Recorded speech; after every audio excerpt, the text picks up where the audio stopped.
Oh my gosh, what a surprise. We're back.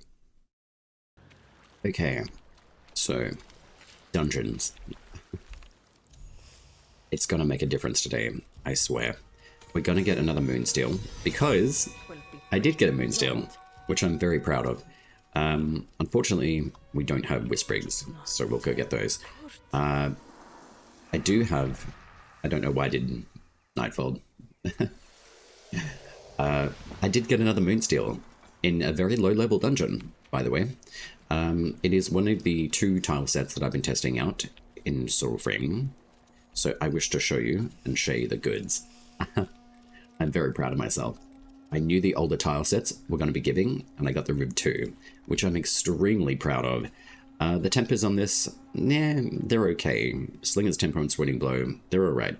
Stagger is a bit of a questionable thing. If it's an enhanced one, Slinger's Tempo is pretty good. Increased Stagger with Swinging Blow, I would like to see this increased. But the Rib 2 is good. It's an earlier iteration of the, like, short blades, which are decent, but I'm very proud of myself. So we'll go take the Moonsteels. So every single new Moonsteel that I acquire, I'm going to utilize. The joineries, let's have a look. There is something in the UI I would like to bring to light. It's good. I like the fact that we have this little indicator in the top left to show us it is the weapon that we have equipped. So what I'd like to see on a bit of this UI upgraded, I'm sure that there's lots of quality of life, but this one here, I would really like to see that it's the ribbed to the Moonsteel that I have, even if I don't have it equipped, and also the tempers. So I'm going to put the Grace-based temper on there. Yeah, so we'll do this. It's not going to show me the damage increase, unfortunately, because I don't have a Grace-based build set. I've pretty much got the, I think it's the Spirit from memory. So let's go have a look at the damage increase through the virtuals. That's also something I'd like to see in Two Volcanes UI, is the ability to potentially have like a mini prism, with this setup overlay basically in Two Volcanes UI, so we can tune out virtues, so you can see easier the increase of damage that you can get while you put your joineries on. I think that would be really nice. I think as far as, say, like the damage showing, it's okay at the moment, but it won't actually show that to you if you're running, say, like a different virtue system inherently. So we need 13 grace, do we? Okay. Let's do... I'll do 10. But I'm going to put the grace based on, so we should be able to... Yeah, there we go. 13. Perfect. So we're going to do a little bit of a hybrid-ish build. 13 grace and 13 courage with a bit more spirit. I'm still going to run more of like a casty summoner on Orangol, but it's predominantly for her Wolfies though. So we got the Smite Chance Totem in Grace, we got the Harhems in the Carrage, Smarting Stag, of course, and the increased attack speed on these weapons. They're not the most high power weapons, they're going to not really do that much damage, so predominantly I should be running more of like a Spirit Grace, really. But I'm a little bit like, I'll just rely more on the Estelle than anything. Yeah, I agree, Fried. I think having more quality of life through all of the UIs, and I think having the balance of the virtues being able to be accessed pretty much from most UIs would be extremely beneficial, because then you get to see what the joineries are actually going to do to your weapon, basically. So I think that's also another note that I'd like to be my friend. Thank you. I'm going to put the notepad together today as well. So if you guys are interested in doing a little bit of note uploading, I think I'm gonna just add to it as we go, because there's plenty of feedback I've been garnering as well. The blessing removals was also something that I was talking to chat about, I think last night or the night before. It's basically, if you get a crappy like Omen Beast like joiner blessing, the idea was like going to like making a potion with Verminia, so you can drink it and it can remove the blessing for you, instead of the game actually doing that. But I think a consistent UI, I think, would be really, really nice throughout all UIs, basically. So that's inclusive of like inventory management, YouTube Arcane, and so forth. I think that would be very, very nice. So I'm just going to put those notes down so we've actually got them, because I know that I have like a billion, like, you know, ideas, and then you guys throw some in too, and then I'm not tracking them. So I'd rather track them. YouTube Arcane, inventory, equipment, and let's have a look. What else can we do? What else? What else can we think of that? It's mostly Tubal Carne, really. Equipment, UI, virtues, virtues, tempers, joineries, showing stats. Because I know how much everyone is really looking for, I guess, like, numbers, you know? Voluntarily giving up a blessing. Yeah, I think that would be great. Because if you have a shitty... I don't have a different word for that. But if you don't have a good blessing, and you don't want to be, like, penalized in a way for having it, you should be able to maybe, like, create, like, a potion that's, like, a negative effect, right? So instead of being a buff, it can be, like, something similar to, like, Koga. I think where... Is that guy pilfering a chest? Alright, let's go get a buff. I think having an anti-blessing potion, I think, could be useful, because say if you've got like a really bad... Oh my god, get away from me. Excuse me, I want my juniper. Thank you. Oh, I've got to lower the UI, look. Jesus, it's huge. Earlier stream today, at least for us in the States. Indeed, Geod, yeah. Yeah, thought I'd just jump in and just do a bit of note-taking and feedback kind of stuff. And then just uploading in a little bit. I mean, we can do it on stream too, but I just want to be getting more feedback into the channels, basically, the forums, and just attaching that to the Discord as well. If people give their opinions, that's fine. I think that's a good thing. I'm just going to ignore most of the whaley ones that come through and, oh, that's never going to work. Well, that's not true. Things can work, and you can make things happen. So... You got a Moonsteel, congrats. Tommy, hello. Yeah, I did. I got the Rib 2. I've got plenty more as well. I have lots of Moonsteel. I've been playing it smart. And not in Koga as well. And that's a big thing. Koga helps with a lot of stuff, but inherently for Moonsteels, that's not how to get your Moonsteels from my experience so far. Well, thank you. Yeah, thank you. Yeah, it's been good. I've been really enjoying the farm. That's for sure. How's your Moonsteel going? What have you acquired?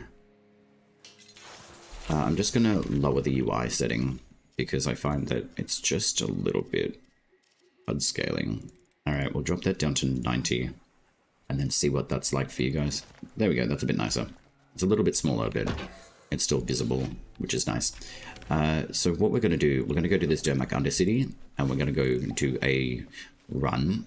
Generally, tile sets from early iterations in the patch notes, most of the good stuff will drop anywhere from level 15 dungeons to like level 25 plus.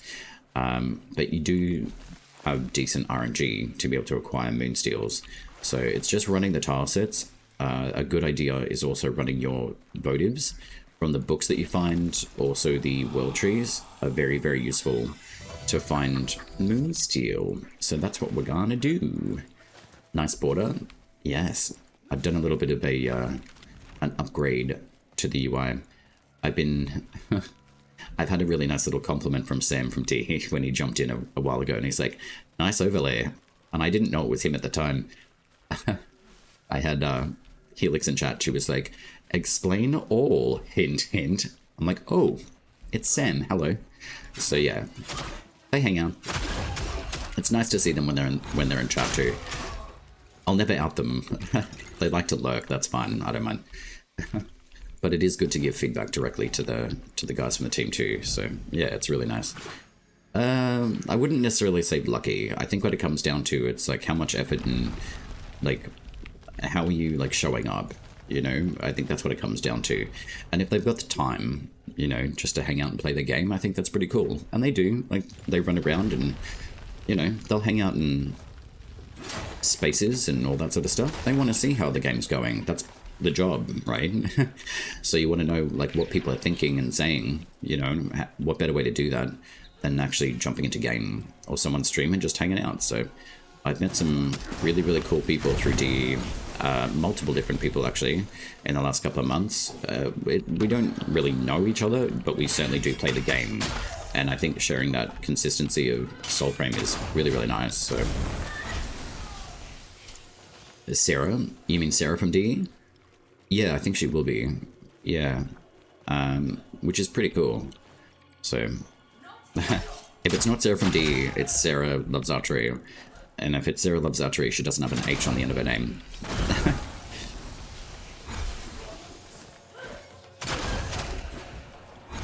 It's details like that that are important, you know. But that's pretty cool. They'll be at Gamescom. Yeah. Ooh, actually, I should probably jump into that and just have a see if they've got any like sneaky little things coming through at Gamescom. I think that'll be nice. Glow lamprites. Excellent. Ooh, I love this. So what do we got? 1, 2, 3, 4, 5, 6, 7, 8, 9, 10, 11. Let's go. Sarah's amazing. Yeah. Sometimes like chat will come in and they'll say, oh, Sarah's really hot. Like, just let her know that. On the Soulframe Twitter? Yeah. I do have Twitter, but I mean the amount of different app things that I've got, I really, yeah. I should jump onto Twitter again and just keep an eye out on things. I'm pretty sure that there's some information in relevance to the ribbons through what Reb and Pablo were talking about. I think there's been some extra clarifying information when it comes to the ribbon changes or reimaginings, basically, in Warframe, which I think is a healthy thing. So, she's not your type, she's a great person. She's a very great person.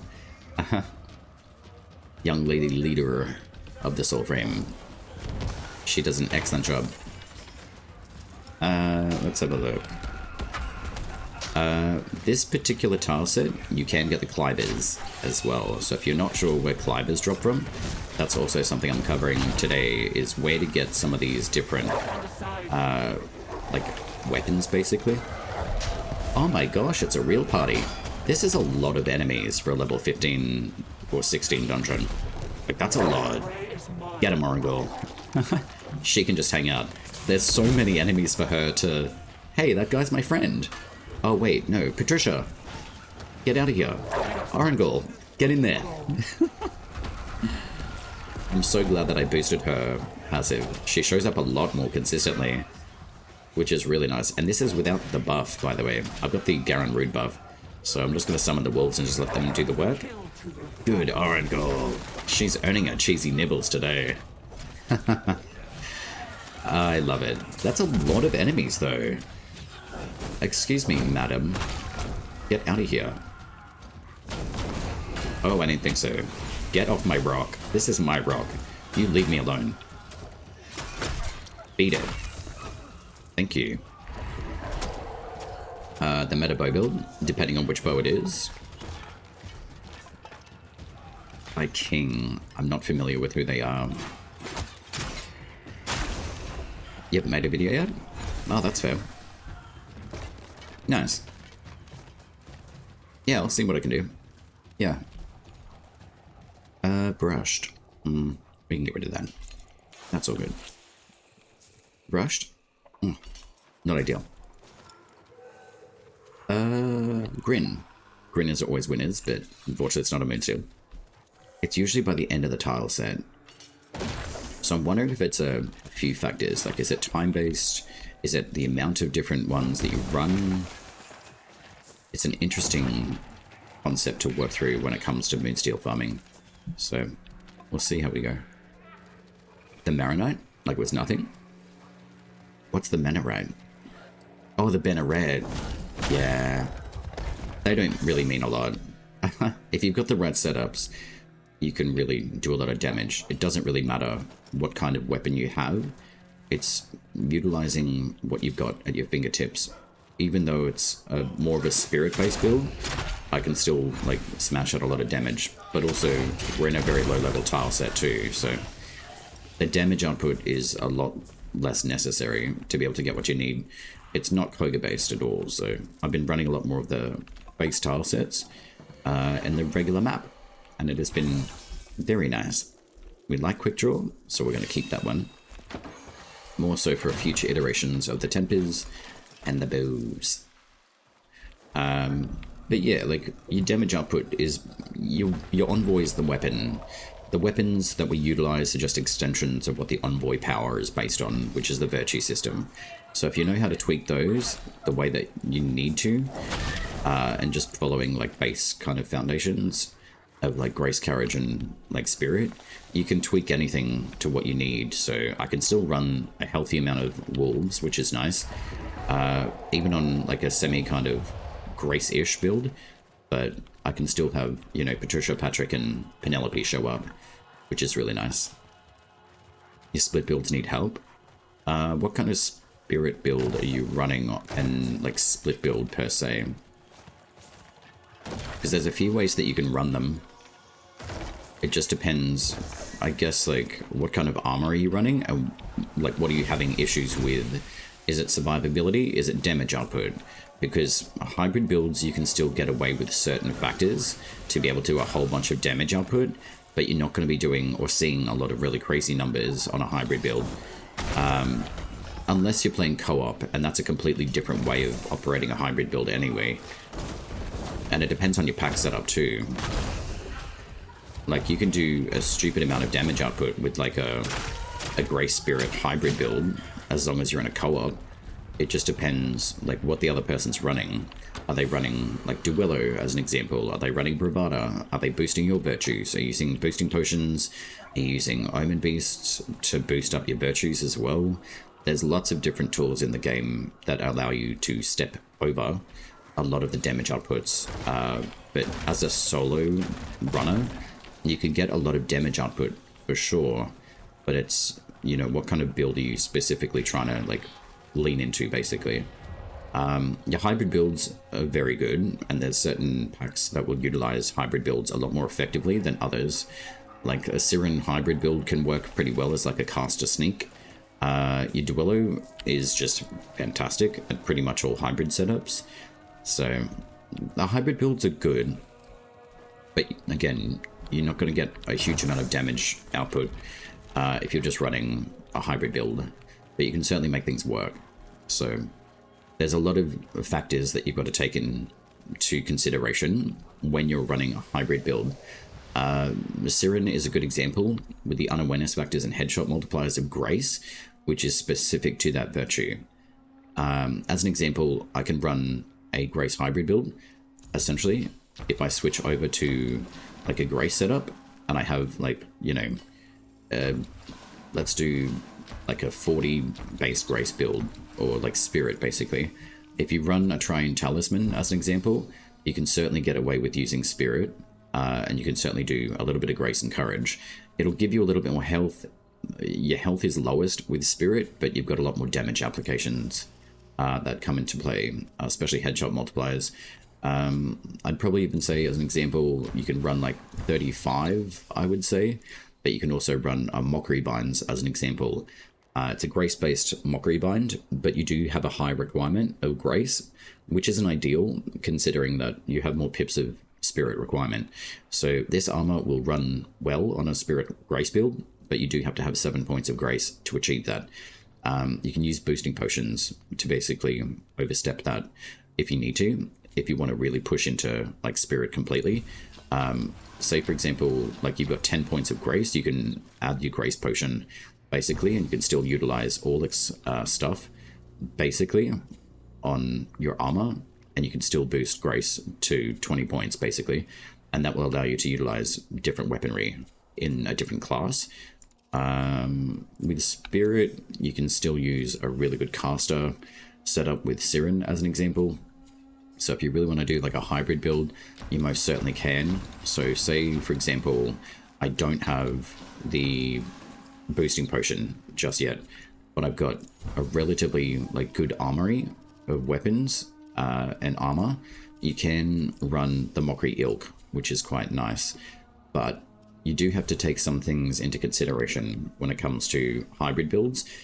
You're not going to be doing a huge amount of damage output. So you can do an Auro's Ranger setup with Grace and Spirit, and you can squeeze as much as you can out of the virtues. So if I do 35 Spirit, Grace is 17, I satiate the armor requirements for this armor set with the Druid of Iridus setup at 346 health. But what I've also got to consider is like, what kind of armor do I have? Do I want to be boosting that up? Do I want my health regeneration? Probably. So I can do a restoration and like life Rivers Revive totem to be able to give me life regen when I release a rune, basically. So if I use Hollowing as an example, on the initial hit, you will start charging as well.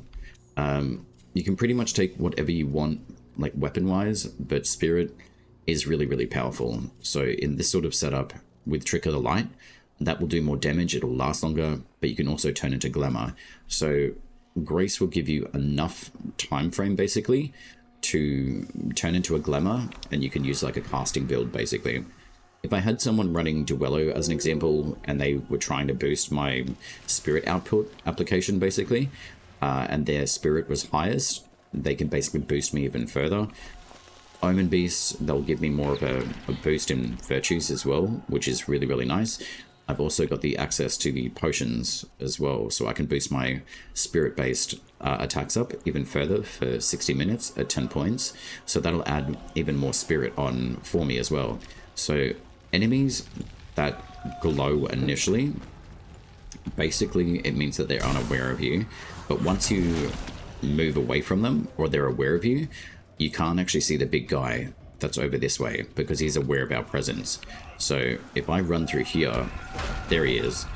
So if enemies are aware of you, they will not glow as much unless they're like directly in front of you. So I'm pressing Spectral Sight at the moment, so it will only show them as much or not as much anymore. As far as say like the awareness factors go, if you turn invisible, you can heavy shot cast with a magic weapon, and you can one-hit most enemies in the game. Most. It depends on the armor factors and the health application, basically. But you can run a really good mage build on most setups. Bromius, you can certainly use a spirit-based grace setup as well, so you can still base yourself with a pretty decent setup on Bromius, but then you can change your weapon loadout to, say, steal more armor from enemies, basically. There's lots of different ways that you can utilize the virtues in that sense. So when it comes to Spirit Grace builds, I find them highly powerful because Spirit is really, really good. I can even use Bravado myself, you know. I can cast Bravado, it'll boost my Spirit, it'll boost my Grace, which is pretty nice. But it'll only boost like the highest factor of virtue. So I can still apply the bleed buff or the bleed damage output from my headshots, and it'll one-hit enemies basically because I've got 2 damage instant types coming through. There's also different weaponry that you can utilize for even more damage output. Your Tempers also apply a huge amount of damage output. Like your Savagery, as an example, on the Earth Root, gives me the opportunity to use bleed damage output. So if I'm using something like Bravado and boosting my Spirit, I'm going to be boosting up my magic Spirit applications too, and it's also going to decrease my cooldowns, which is what Spirit does, which is really nice. So the higher Spirit I have, the more damage output I'm going to have with a mage casting weapon. If I cast Duello, it basically applies the bleed damage, no problem, and I can one-hit enemies. Even at this sort of level, they're not super like high level, but 2000 damage to a Banneret straight away is pretty tasty. So having effects like that available to you in the game give you a lot of damage output. If I was running a full squad, I could probably run like 3 other people with Bravado, and I could get each one to do, say, like a courage boost, a virtue of Spirit, and one of Grace. And basically that will just enhance everyone's singular virtue, basically. But if I'm running a high spirit, it'll just pick whatever the highest virtue is. You could run a balance build on that as well yourself with like 21 stats all through the different virtues. But basically it'll just boost whatever your highest virtue is. So a balanced virtue setup, more so with... Oh, hello. Ha! We found a giant mask. Wonderful. Mostly running a spirit or like a balance build, the Paragon, is pretty viable with Bravado as well. So it's a pretty good sense that, you know, there's lots of different ways to build stuff. I mean, I only know what I know, but I still think I know a pretty good amount. All Exit is still extremely good, so it will scale higher, even on, say, like this sort of setup. And it does give you really, really good, healthy, balanced stats. But if I'm running something like Armor Coat and Stocky Lodge as an example, you've got to be pulling more armor, depending on how much you store with the rune and then on release. But your virtues are also going to adapt to that. So it depends on where you're actually scaling all of your armor, basically. Get out of me. Out, demon, out.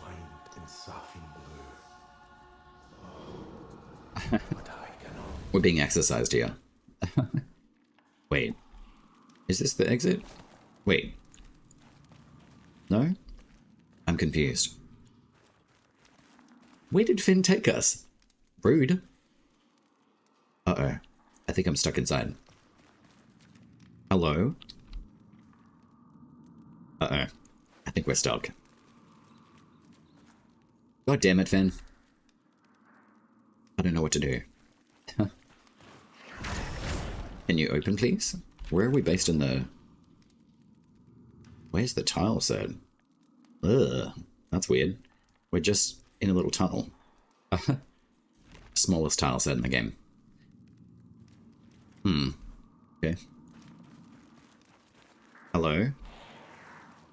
Which door is which? I feel like I'm in Willy Wonka's chocolate factory. You need to get out of a room and you don't know which door, because they're exactly the same. Hello? I think we're stuck, guys. That's not ideal. You've got 7 slots left for the weapons to have? Oh, nice. Yeah, I'm saving tempers too, Fried. I have so many. I'm already at max again with all of my weaponry. I've been meaning to get some extra Moonsteel, sorry, storage capacity slots. Moonsteel, yes, but I am trying to farm out the Bog and Myrtle. I would really like a Bog and Myrtle. Yeah, I'm stuck in the loading zone. But it was Fenn's fault. He teleported me somewhere, and it wasn't to the... I think this is the entrance, so he's actually put me back at the start of the tile set, but it's just not regenerating. But that's okay. We don't have any... Oh, you can't even override with Nightfold. That's not ideal. Alright, I'm just going to flag this. Where are we? Marker. Fen broke my exit to Dermac. Undercity. Rude. Yeah, me too. Yeah, we're stuck in the loading area. It looks like it's the entrance to the dungeon, though. I'm not close enough. He's somehow teleported me back to the entrance, which is not ideal. And you can't even Nightfold it from the UI, unfortunately. So we're going to do a logout. Not ideal, but it is a fix. So, lovely. Oh well.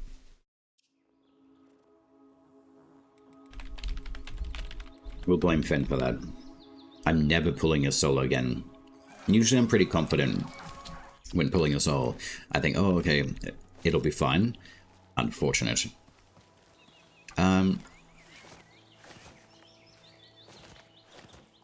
Did you join him or he to you?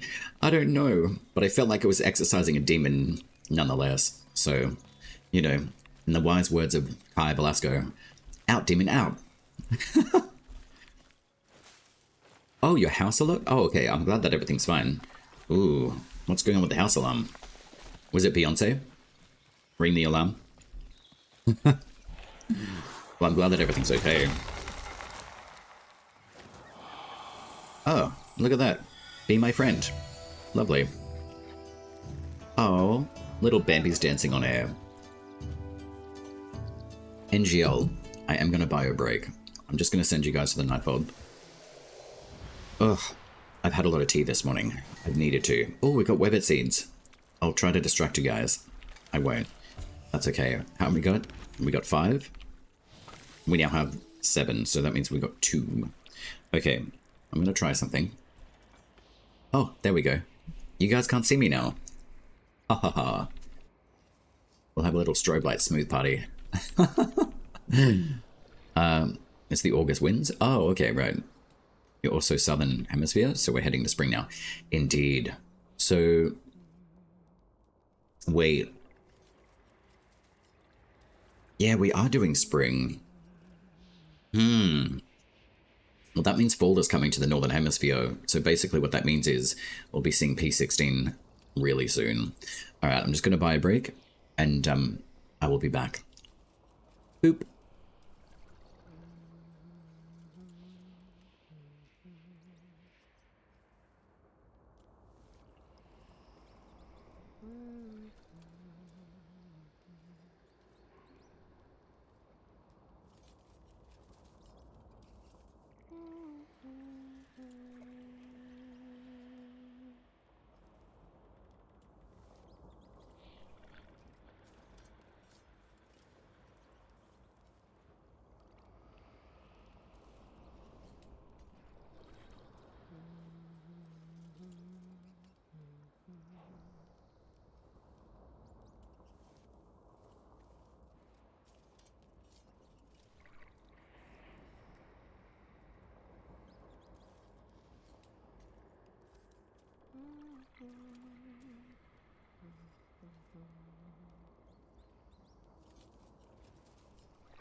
Boop. I'm magic. Okay. What are we at with our... Okay, so I've got full potions. I'm gonna see... Oh, we can't overstep the potion creation, can we now? That's unfortunate. At least we've got more of the Jaden drops. Oh no, I need the lilies? Oh god. I'm gonna go do all the corrupt areas now. Which is okay. Bye. Wait, add to squad? Okay. Is that a pop-up? Where did this one come from? Lovely. Interesting. Where would that have come from? Oh, Peppercatson. Lovely. Used to happen with already crafted. Yeah, I saw that too. I remember that one. Yeah, that's what I thought. Like this one here.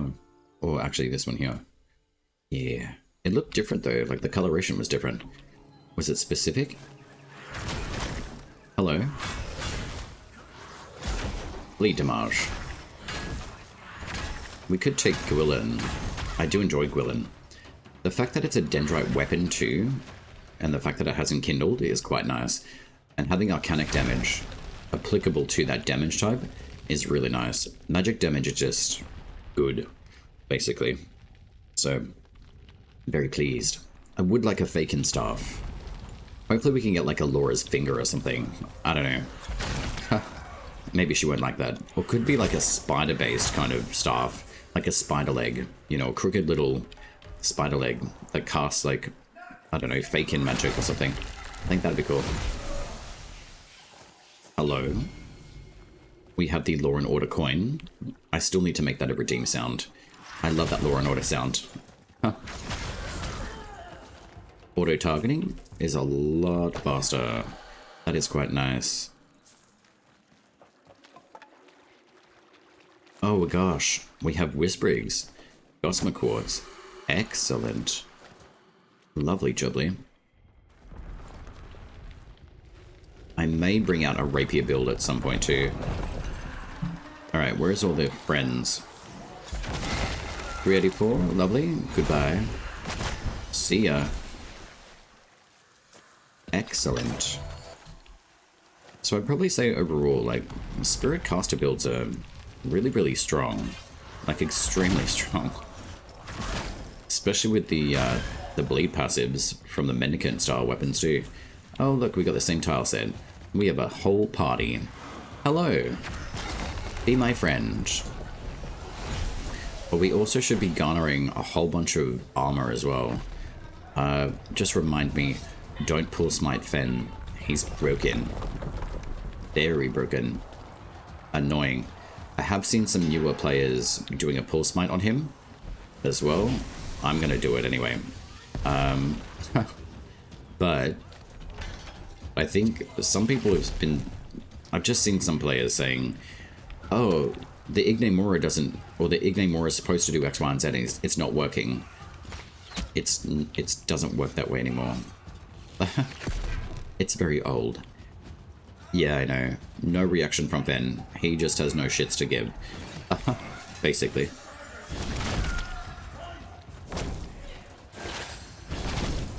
Excellent. And we get some good damage output.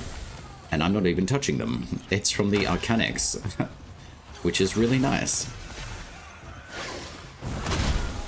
An Expelliarmus. No problem. I am using the Estelle though. So that does give me extra advantage with the Arcanic and the Aftershock damage output, which is quite nice. So it seems to be doing a little bit more DPS than more. Or it would be the Duello's Olo passive. More bleed damage. It's great. So it actually procs out other damage outputs, which is nice. Can I please get a Moonsteel? I'd really like one.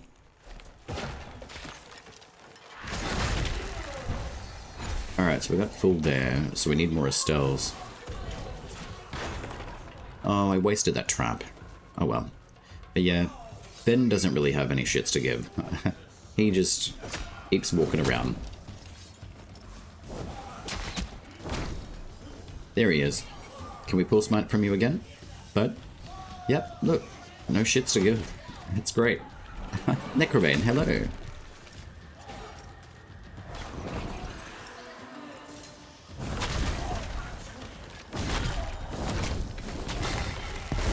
Nope. May I have your soul? And yours too. And yours too. And yours too. And now we have much better armor output, which is nice. Are you gonna be my friend? Or just run away? Okay, well, he's just running away. That's nice. I'm doing a lot better, actually. A lot better. The stomach is on the mend, which is nice. Expelliarmus. Nope. There's our bleed damage. Further enhanced by Duello. Also, timing is key. If you see them trying to attack you, that is your opening to break guard and take them down.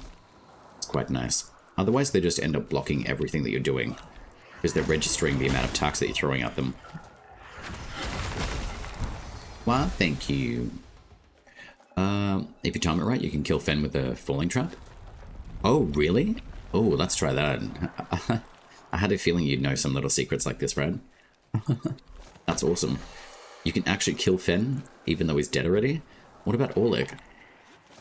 Poor bastard. Alright, there we go. Animals be free. Alright, Fen. We've got a surprise for you. Come this way. Oh, come on. Come back up the stairs. Yeah, that'd be very specific timing though, wouldn't it? You played some today before work? Nice. Sleeping was kind enough to give you a Misgale? Oh, Misgale's really good. Yeah. Didn't Ellis? I got the last item I was missing. Excellent. Yeah, it's good to be able to like get most of the things that you need, whether it's weaponry, armor, the runes, joineries. They drop like candy. Everything is dropping like candy for the most part, which is nice. Ben, come on. Can you... Yeah, it'll take him a while to... It's a very specific pathway to take him to. Oh, he can jump down? Wow, it's got some movement to him. Amazing. Come on, buddy.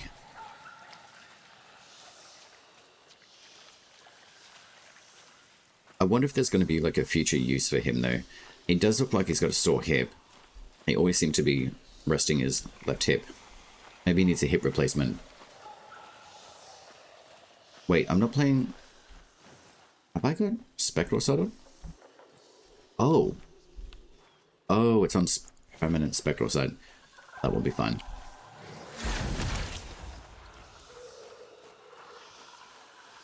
Yeah, we've got permanent Spectral side on at the moment. You plan on coming back on later tonight? I haven't got the time schedule yet. I don't know what the afternoon's like, so I'll see. Maybe? Because we were doing a bit of Warframe last night too. I'll see how the energy levels go. Usually in the morning, it depends if I've got the time. Did we just create a box from a weapon rack? I doubt that we did, but that's kind of cool if we did. Can I please get the Ignimora? Okay, so we've still got max count on those Wardstones. Okay. Wandering Spirits. Concept ideas. Seem to be dead at this point. Nice one, Fried. There are lots of dead spirits. I love, it is a dead concept, isn't it? Oh my god. You got to start a mill? Oh, nice. Okay, well, be safe. That's crazy cool.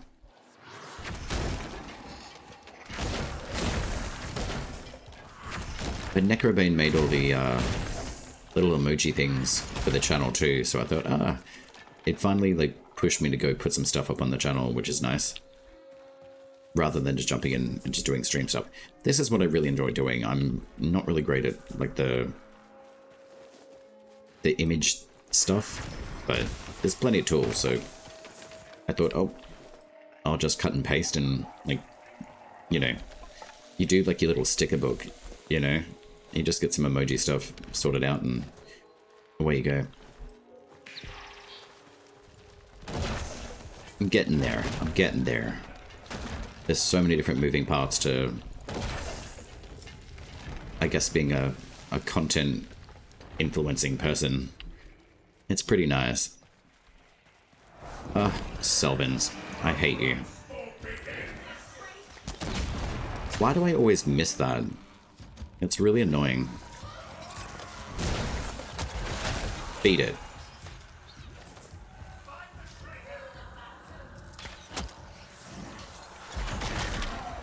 I think it's the DPI of my mouse. Maybe I need to give it a good cleansing. Okay. Let's have a look at... Ah. Okay. Oh, I remember that. Oh, I really want more Chaos Cordstones. I miss them. I'm going to do aim in 15 and look sensitivities and see how they operate. Can I please have a Moonsteel? Pretty please. Okay. Fine. Not this round, dungeon. You win. Odiak? No Odiak. Oh, come on. Oh well. There's a section where they show that there might be other wandering spirits in the dungeons that would provide different effects. Gosh, that was a while ago. Really? Okay. Yeah, I think the blessings make sense. It's interesting to see the original kind of like concepts being showcased and then seeing what like gets developed into the game. It's pretty cool. I still like the idea of combat arts, of learning and creating your own combat art, and then being able to make that tradable to other players, or even learning combat arts from different enemies as well. We're going to run up to this tile set. I know that we did these yesterday, but I want to make sure that... Okay, so Spectral Sight is active. So that's the bug with Fen.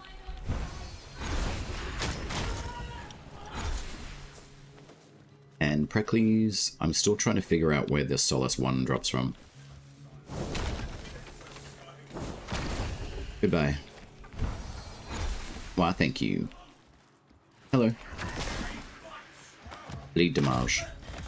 We do love you.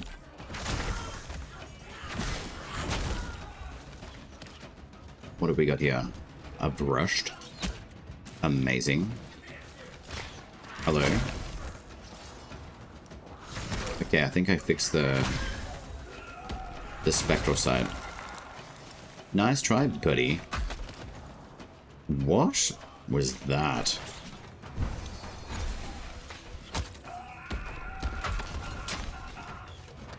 Okay. I always feel like Puss in Boots whenever I hear that little dodge mechanic. Aha, Puss in Boots.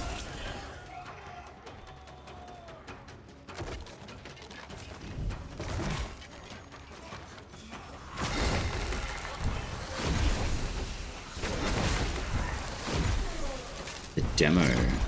Yeah, I might have a look back into that one. It's nice to go back through the historics of what's been showcased and what was spoken of, and seeing what may potentially come into the game.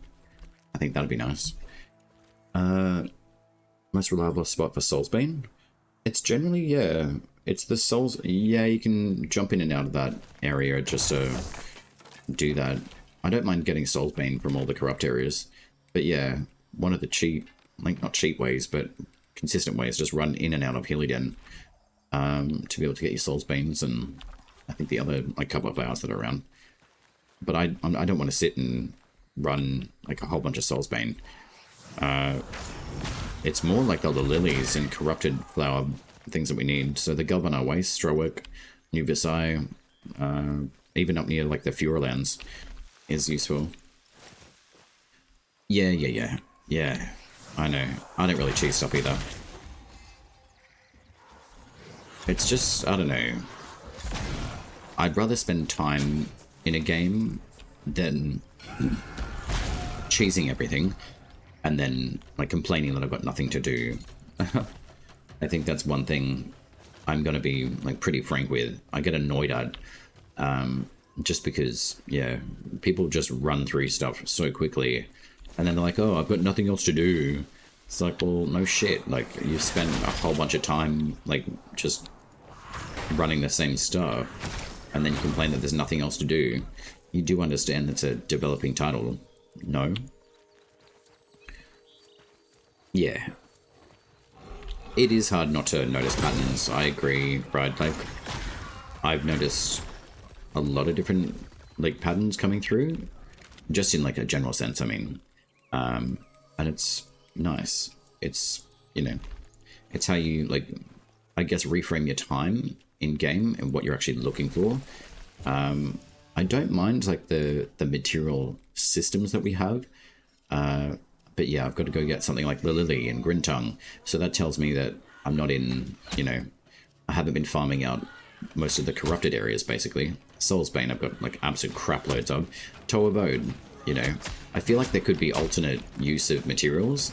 Kind of like Helminth in a way where if you have multiple different materials for use for crafting, you just use a certain amount more of a different material to get a similar result. I think that would be quite beneficial. Unfortunately, we're going to have to go remanage the inventory.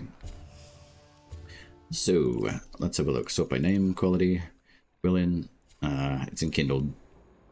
That's my original Rived. But now that I've got the Moonsteel, Goodbye. Unfortunate. But goodbye, goodbye. All the same. Blitzel. Oh, I do like the smite. Galvanic. I wonder if this is going to be learnable, so I'm just going to keep it. Calp is decent. That's 925. So, all of my... I don't know, like, I'm still of a half mind to keep most of my original weapons. Most of my favorite ones I'm going to. Rostrum, I don't really use all that much. Vetch and Rostrum, I really don't use them that much. But that's okay. Senator. I'm so pleased with my Rib 2. Wait. Oh, that's the... Oh, it's got the heavy temper on there. That'll be nice if that gets the Galvanics. Speaking of... let's refine the mofo. Refinement, eh?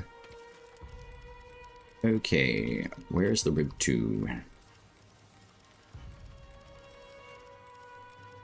Nope. I'm going to assume... So this is where I think it should give the Moonsteel effect. At least show us that we've got the Moonsteel through here. And I really do think having a little box of the Virtues up here, just to switch it, when you're in the reforging area as well. Alright, wish me luck. Hopefully we get the Galvanics on here. Wait. What? Why did it disappear? It sings. Hello? Can you imagine if I just erase that from my inventory? Oh, of course I got Bounding Swipe. Ugh, that's terrible. Ah. Oh, well, at least we got armor reduction. Alright, Melodious Chordstone. Let's aim for the Galvanics at least. Of course it didn't. I bet you it's gonna give me like a... Which... Wait, what? Oh, it gave me extra defense reduction. That's not a bad one. So at least I can remove that later. Thank Christ. Even if Moonsteel effect is on the weapon? In the background? Yeah, that's what I mean. Like, just indications of, hey, this is a Moonsteel. Just so you know which one. I mean, it'll get there, but... Yeah, I think just having that ability to know what's Moonsteel and what you want to refine, I think is quite important. That's not bad, I guess. The bypass is good. I also would absolutely love if the tempers were alphabetically applied. Top down. Follow-up, it's probably better on like a casting weapon. So the follow-up and Bounding Swipe, I want to get rid of. It's unfortunate, but I would have liked the Fortified. I guess like the Galvanic Strike would also be preferable. But the bypass is pretty good, so that's not too bad. It's 100 damage output, which isn't too shabby. So, not too bad. Let's play with Tetherin. We'll do this Spirit Grace build anyway. And we've got 220. So let's have a look at Mandakin King, which I would like to go beat him up at some point. Wait. Nope. Incorrect. I want Orlick set. Orlick is great. So 29. Let's do that. Druid of Iridus we can stay with. 36 and 16. Odd numbers always throw me off. So 40, 12. What's that? 13? Of course it's 13. Alright. We'll do that then. 13, 11, and 39 Spirit. So we've still got quite a healthy buffer, especially with bleed damage. You're not a fan of any sinks they can make? I should feel the need to scrounge off them. How's the endgame? Ah, I know. There is no endgame. It is literally a forever loop. Don't worry about endgame. There's no such thing. That's the benefit of playing this sort of title. The same thing with Warframe. When people say endgame to me, I'm like, great, it's the final boss. There is no such thing. You literally have an internal loop that is forever. So that's not a bad thing at all. Okay, so see this enemy with the shield and hammer? We need something like this in shield and sword. Or like sword board, basically. Or in shield weaponry. The Iron Umber we already have, which is nice. So, goodbye. But we need something like the Hammer and Shield. More for blunt damage. It'd be really, really nice to have more shields in the game. I really hope that we do get some. Okay, so this armor reduction is great.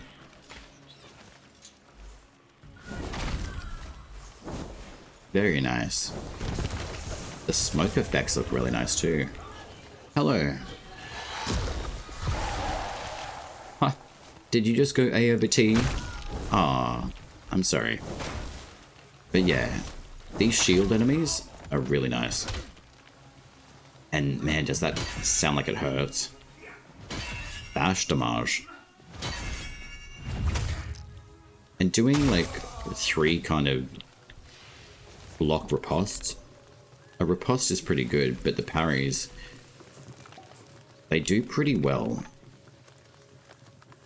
On lower level enemies though. Heavy like units and higher level enemies, yeah, good luck trying to get stagger output on them. Unless you've got like Phantom Flock, basically. Or Slinger's Tempo.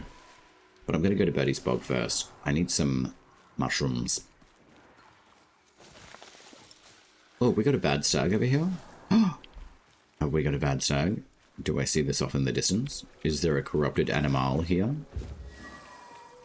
I love how they're just casually waltzing through the swamps. Oh my god, it's the bear! Hello! Hello? Mr. Bear. Yay, we got the Maniki Pauk. Excellent. The spider hates the bear. Excellent. Hey, bud. My favorite. Hello. The spider really hates everything. It's attacking the Ode now, which is nice. Ah, the bear got smart. So he doesn't move away far from his position now. But you're slowed now, buddy. That's not my problem.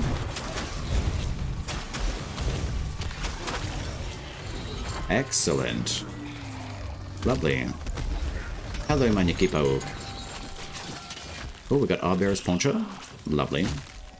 You guys hate everything. It's great. Where's your mom? We'll go beat her up too in a second. Excusez-moi. Nope. Lol. I love using them to attack other enemies too. That was a really effective bear fight. That armor stripping was really good. Holy. I do like the design of Rib 2 as well. The fact that they slide into each other is really nice. I like the design. Nope. See ya.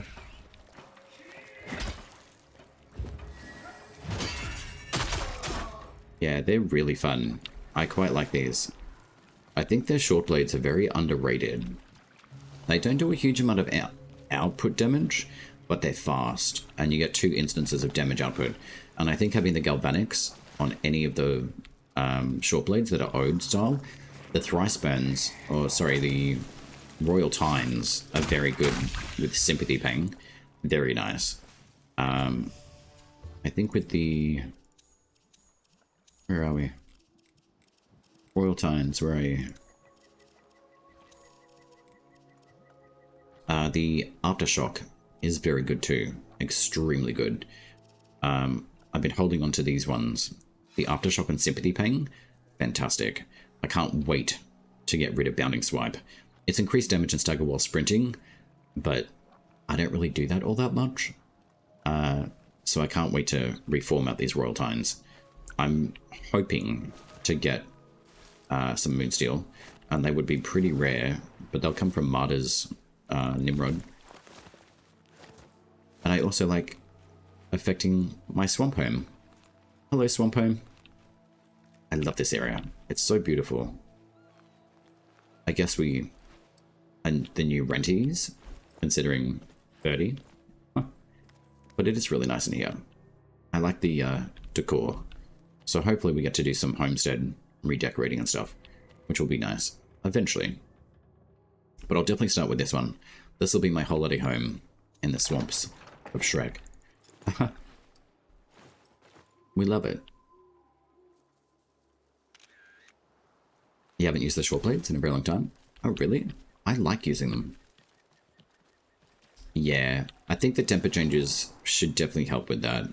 I think the origin of weapons tempers, the specialty tempers, I'm curious to see whether or not in future some of them may be translatable, but we'll see. Random joineries on your stuff from joinery change. Random joineries. Oh, yeah. Yeah, I know. I think the joineries are being looked at. I'm pretty sure that's something that Joe mentioned in Sarah Loves Archery's like interview thing with him. I think they're revisiting how they're operating. Because I don't think a lot of like players really know that they're just sitting on extra damage output. And it's all based on virtues anyway.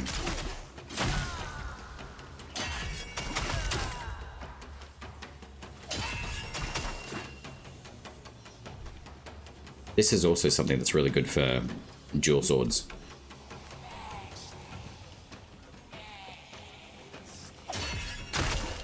You get 3 hits in one. Like, why wouldn't you? Oh, we could go beat up, what's her face? Maestro. Yeah, they should all be out by now, I think, yeah. The interviews.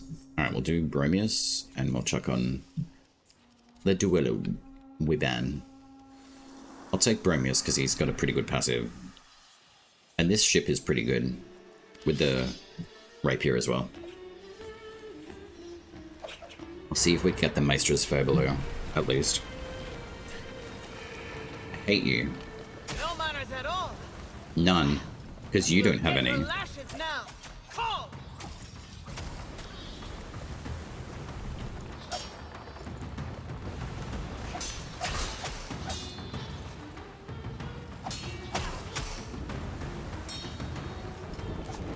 Nope. See? She cheats.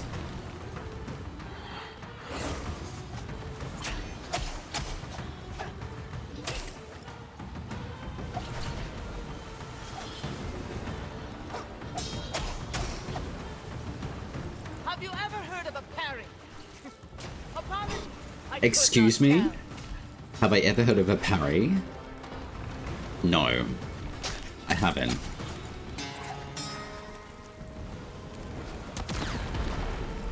Heard of a cheat though.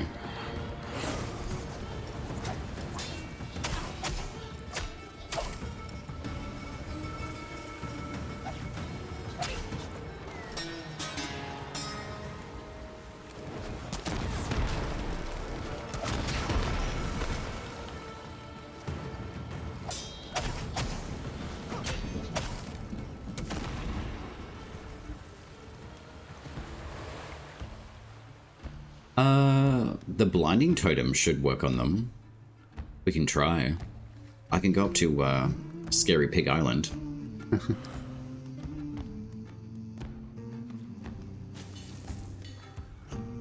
Okay, so we've got Gildor Blessed by Iridus, Glow Lamprites, and Judgment from Law and Order.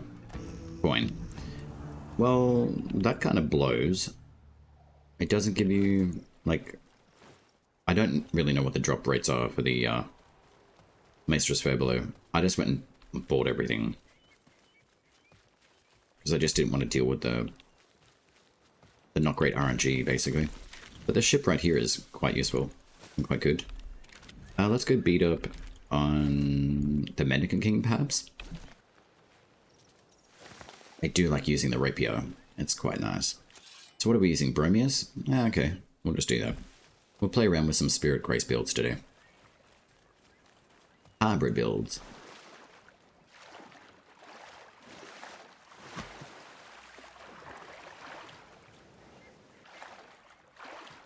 This makes me think of that really special area that you showed me too, Fred. I'm going to keep it as like a sacred kind of like thing. But I do agree, like what we were talking about with Helix before. Definitely take her. I think that's your special thing, I think. And I think it's right to honor that. There you get to show her through. It was amazing. Oh my god. It's so good though. I'm still thinking about it. I know I mentioned it earlier this morning, but it is just so cool. You gotta go? Oh, yeah. Get her in. Helix. Go with Fried. You have to. And do a recording.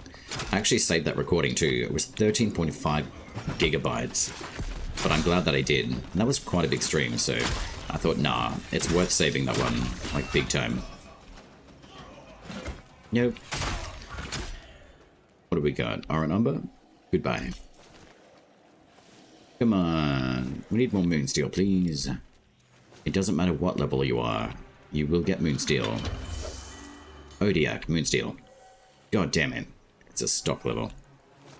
Oh well. Huh? Hello? Oh. Surprise. Butt stab. I still really want their armor farmable in the game. Hey, there's a bunny. Nope. It is a baby deer. Are you 5-star? Or is it just the light that's tricking me? Oh, it's close. It's a 4-star. Come on, bud. Be my friend. Be my friend. Be my friend. Be my friend. Alright. Well, the beaver's gonna be my friend. Thanks, dude. The beavers are pretty cute, though. I'd love a little beaver in the back creek. Draft M. Excellent totem. I love how... Come on, be my friend. Stop being so goddamn stubborn and be my friend. Be mine. Come on.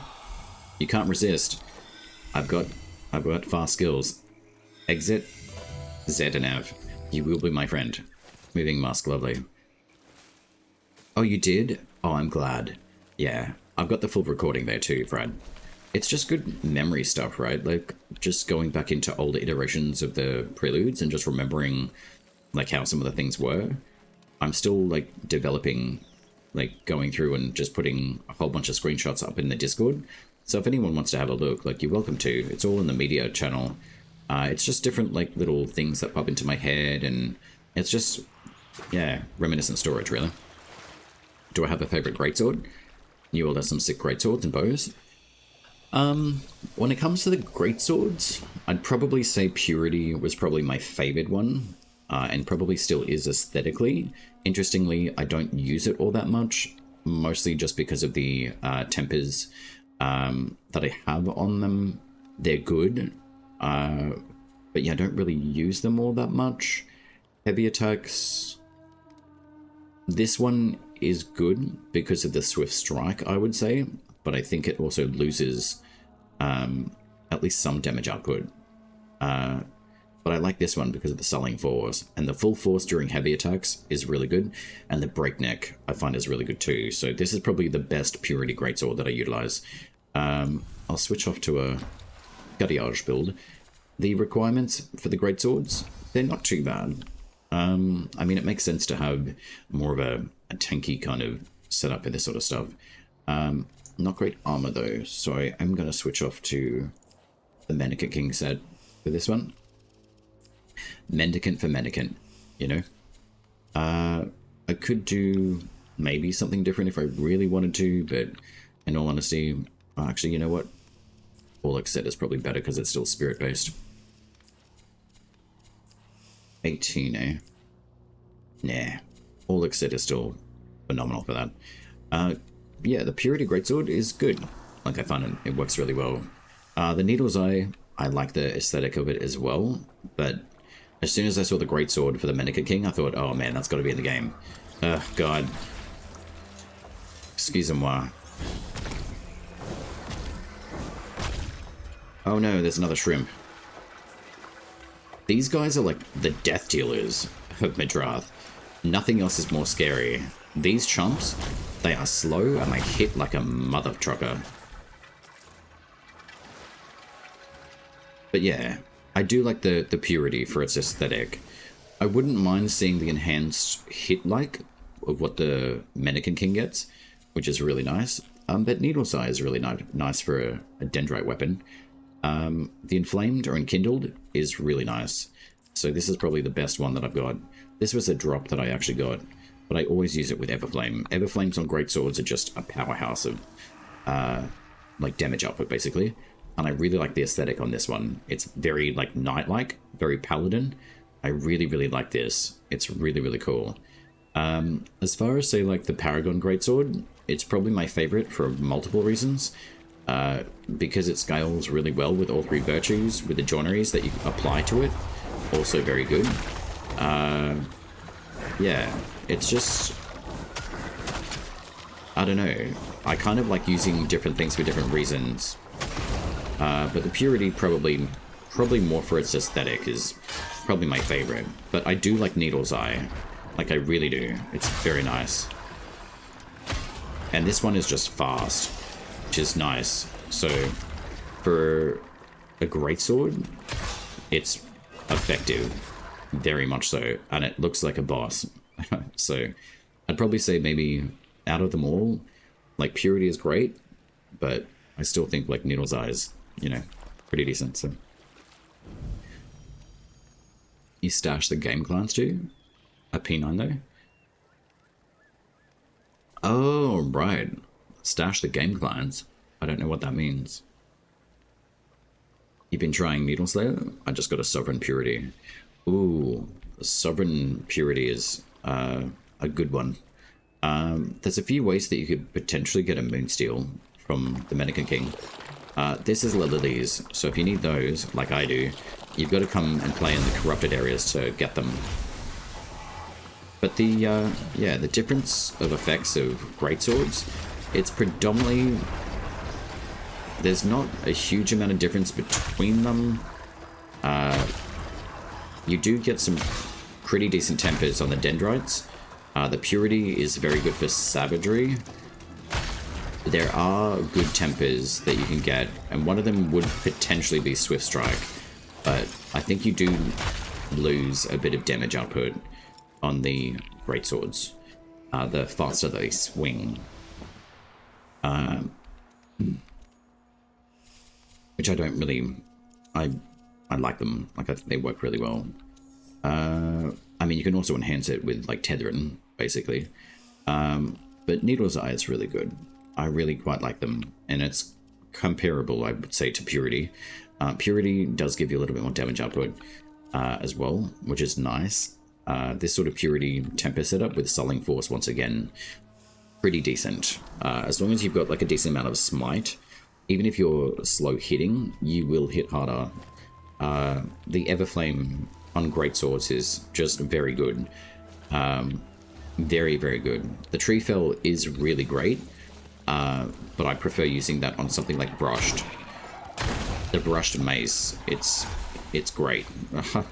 It's got extra damage output built into it, so you're not just hitting with regular damage, you're hitting with extra voltaics, basically, if you get the Galvanic Strikes on it there too. But it's got a much bigger AoE, so on something like Tree Fell Rune, you're in a pretty good spot with damage output, basically. The Purity is really nice. Really nice. And I know a lot of people really enjoy greatswords. They are very good. The Ors 3 is great for spin to win. So if you like heavy weaponry, like those sorts of choices are very good for multiple reasons. I really do like Brushed, more so in the sense of Tree Fell, which is really nice. Something like this sort of Full Force and the Calp is really useful, and Swinging Blow. I really like this sort of temper setup, or even this one here, the follow-up, giving you increased damage on consecutive attacks following a heavy attack. Something like this would be ideal for more Brushed because of Tree Fell, and also the Draft Dam. This will extend the duration of this rune's activity, so you can also boost the Jukelaura for rune damage output percentile, and you can drag enemies to you, and then you can explode and Expelliarmus. It's quite a good setup with what you can do with the tempers and how they basically operate. We got Soulsbane. Boom. But you get a ton of damage output with Tree Fell. Even through the way that these slugs, hogs, work, you will be able to smash through their armor, basically. If they're not showing that black goop underneath them, that's their weak point. So you can smash through them as long as they're elevated in the air. If they go and do that move and just crawl across the ground, they're not vulnerable. So you've got to hit them when they're raising themselves off the ground to attack you. But the tree fell is great, and the fact that you've got blunt damage with your brushed is also beneficial. Grin tongue is also another corrupt material that you can garner from Stroic and so forth. So, is Soulframe good? Yes. Specific version of the game is safe away from the updater. Oh, really? I didn't know that we can... Ah, yeah, I used to do that with Elden Ring Pride. That's smart. So what, you can go back into like the older iterations of the Preludes? That's really cool. Huh. I didn't even think to do that.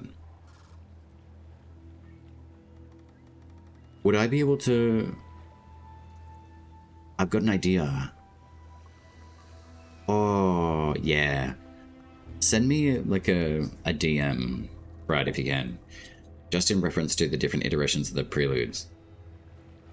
Yeah, right. Got you. Yeah. That'd be awesome. That'd be so cool, because then you can experience it from every single chapter, basically. That's so cool. Oh, the weapon effects in this game are sensational. The rushed is awesome. As soon as I saw this weapon, I thought, oh man, it's got to be put into the game, and it was. Same with Purity. What else? We got the Orst 3 bonk stick from the Medicants, or the Bennerets rather, the Ode I should say. The Orst 3 is sensational. The full force on this is great. The Galvanics are also extremely good on the Orst, which is really nice. Even something as basic as these 3 tempers on the Orst 3 are sensational. You can easily chuck a tree fell on if someone has one to give you, basically. And if you got the Draft Dam totem, it will extend the duration of your activity of utilizing that rune. So, observe. Because I'm running a high like Spirit Virtue, I'll get a lot more duration out of that because I'm running Spirit. But I'm also running a Tedrin as well, so a Dewclaw will just give me even more damage output, and then basically you can just do what you want. If you want to do more pulse smite damage, it's useful, but generally what I do is probably more like you pull smites, and then we can just follow up with like more armor, basically, if you really want to. Not that you really need it, considering that you're running something like Tethrin, and the Call of Ancients just gives you increased damage and defenses anyway. So there's plenty of different options that you can run with a hybrid, like spirit build, basically. Keeping the specific version of the game. Yeah, that's so cool, Fried. We're gonna have to talk off stream because I have this idea and I would love to be able to put something together through that. That'd be awesome. But if you want like a really fun bonk stick, this one is just spin to win. It's stupidly fun. Like, even if you have like a fast heavy attack, it will operate extremely well. So, ring-a-ding-ding, let's wake up the king. Hey, bud. I love this fight. Hey, bud. I need a smite. Thank you very much. Hello. Nope. Nope. Huh.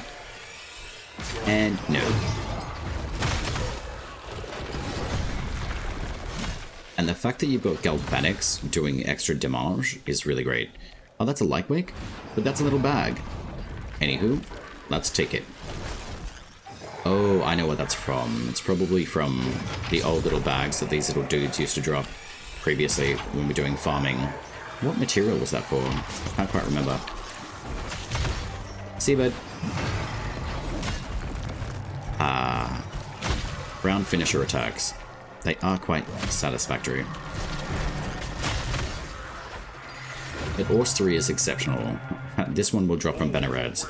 It all will fall. Who are you?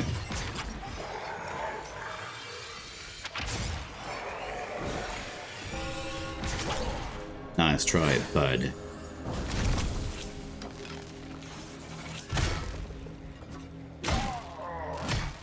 Yeah, that must suck for you.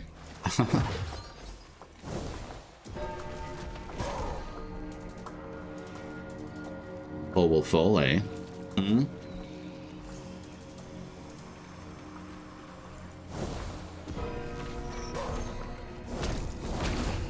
That's right. See, this power stance that he has, I think that would be really cool to incorporate to the purity itself. That was sneaky. I was waiting for that. Alright, sir. Well done. He also blocks a lot more too. But being in the power stance, the bell doesn't work on him. I can still sidestep. That's why I don't wear shoes. I am one with the ground.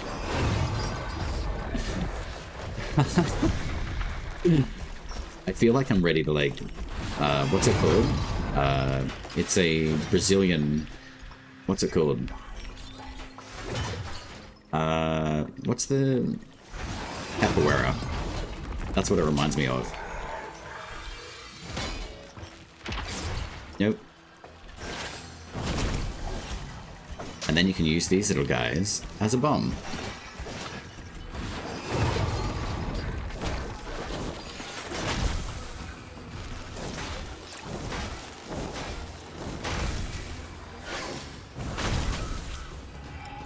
Expelliarmus, Expelliarmus. So that's a Lightweight stock. Righto. Yeah, that's right. Come on.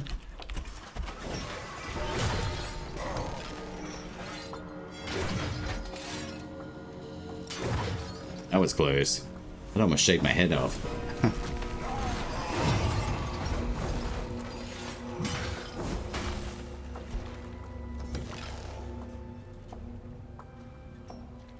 Okay. Nope. Lovely.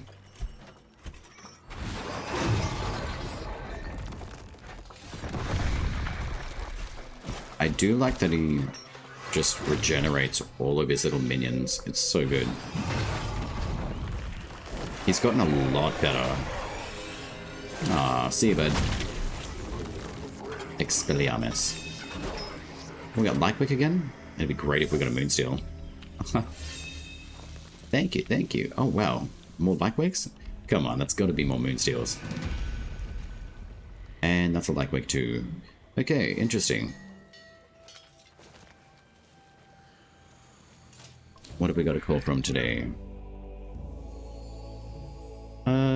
What's that? 9.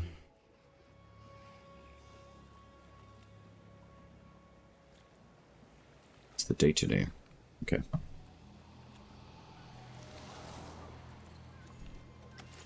What do we got? Grinton?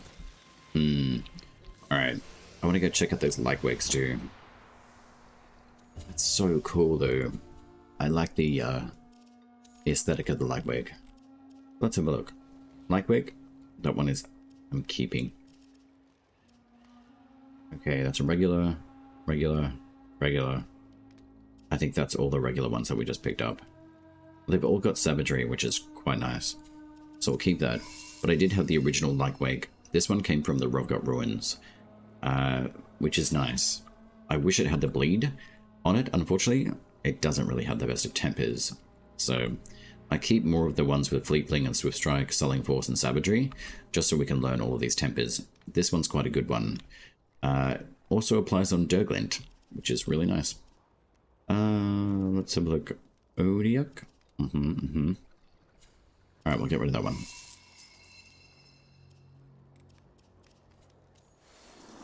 So we can go down to the Rovgot and see if we can get, I guess, another Lightwake. but I do want to go back to the Dermac. But we've done those 2 tile sets, so what I'm going to do is go more to this tile set and see what it can produce weapon-wise. Hopefully Igne Moro or the Bogan Metal would be nice. Let's go do Hark the Collector. We need to, because Marta is amazing. Ancient roots from which you've grown, voicing seed, take us home.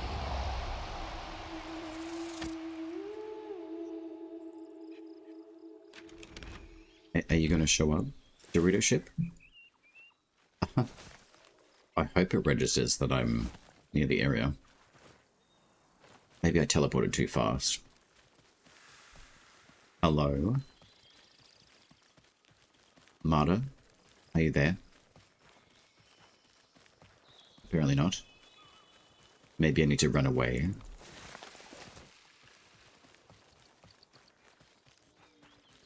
Well, that's not ideal. There's an Omen Beast. I bet you it's Arangor. Excellent. It looks like it is too. Hey, lady. You just had the same with MK? He didn't spawn? Really? Interesting. Well, I've got Arangor now, which I'm happy. Hey, what's going on? There we go. It just took a little bit of time for it to spawn in. There you are, Dorito ship. Alright, what have you got? The next hunt. Take care, envoy. Lest you be the prey. I love her. We're doing Arangor's assistance today. I'm not going to do the sprint speed, I can't be bothered. The increase of spirit and courage I find is quite an interesting one for the virtues. But I'm going to do the Arangor's assist. And then we're going to switch back to Arangor so we can have 2 Arangors. Because you can never have enough doggos in this game. I am going to switch this build up a little bit. I'm going to do a bow that requires no requirements. And we're going to switch over to Arangor. Because Arangor is dope. We can keep those as Stella on. And the reason why I like using them so much is because of dual cast and Aftershock. So you're basically getting like 4 hits in one, basically. Which is nice.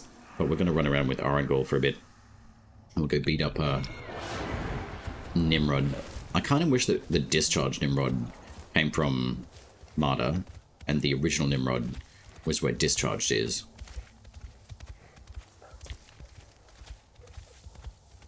Hello, hello.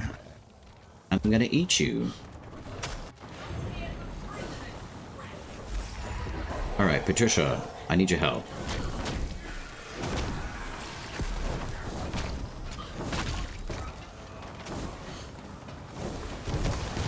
And maybe we'll get some Moonsteels? You never know. Fog and Myrtle. Oh well, I mean it's a start. Excusez-moi.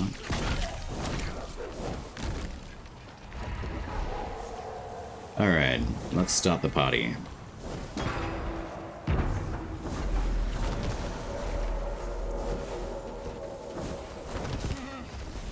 More gruel-tilled grain to meet your quotas. I wonder if you just broke everything, how it ticked off. You know what would be cool? If we could piss Marta off the amount of times that we break all the stuff that she's trying to steal, and then she gives us an enhanced version of Nimrod. I'm so smart. More challenge too, and there'd be reason to do that.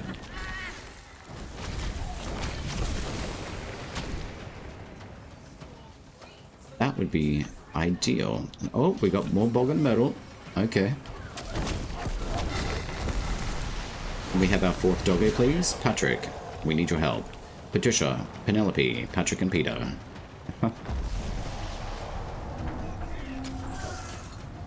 Good, Penelope. Earn your cheesy nibbles. That's right. Let's get doggoed.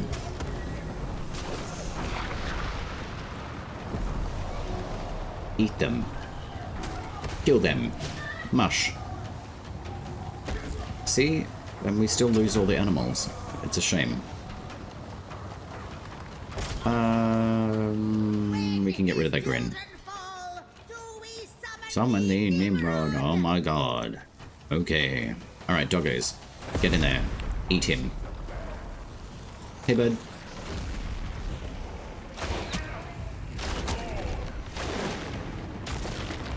Oh no, I fell over. Oh, and it made you miss your shot too, Nimrod. Nice, good timing there, my friend.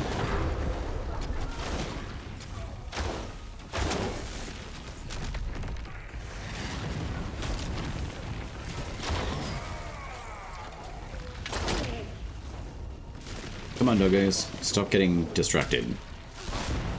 Attack him. Eat him. Alright, hang on. There we go. Alright. Eat him now. Eat him, savagery. Yeah. Eat him. He will be your dinner. Hey. I'm trying to feed my dogs, dude. No. She stole my box. Rude.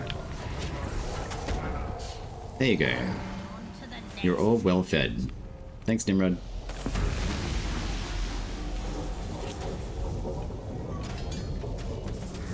And he also drops Garen stuff, which is nice.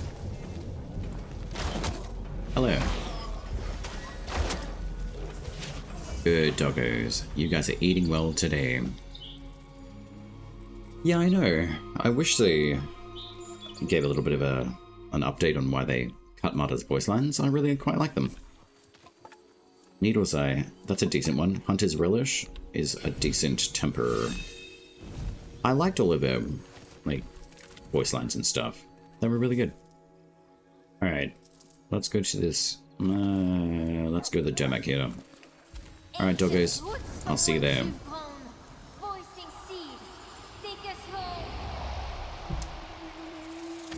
I think just giving, like, a window, like, I don't know, maybe like 5 to 10 minutes or something of things to actually show up. Oh, this is a good votive, so we'll definitely do this one, because we'll get bonus rounds. Information, but also bonus experience for the faction rep as well. So we'll do a little casty druidic mage archer person. I don't know, what else would you call them? A ranger, I guess?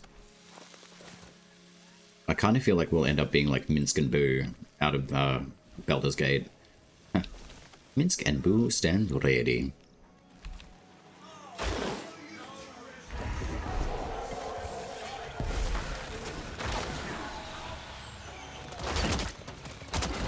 That was a poorly placed magical damage. Nope. No. Get him, Patricia.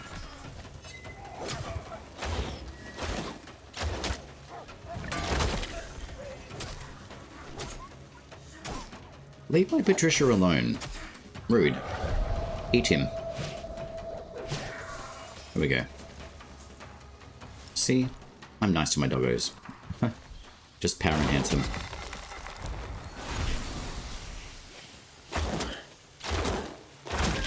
Nice zoomies.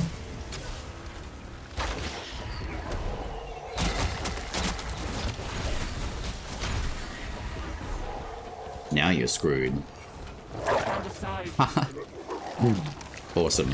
Thanks, Angar.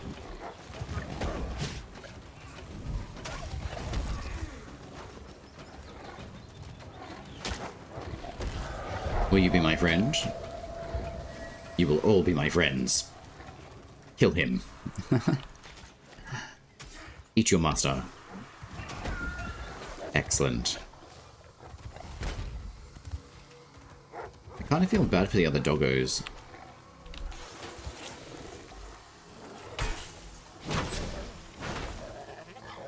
Yeah.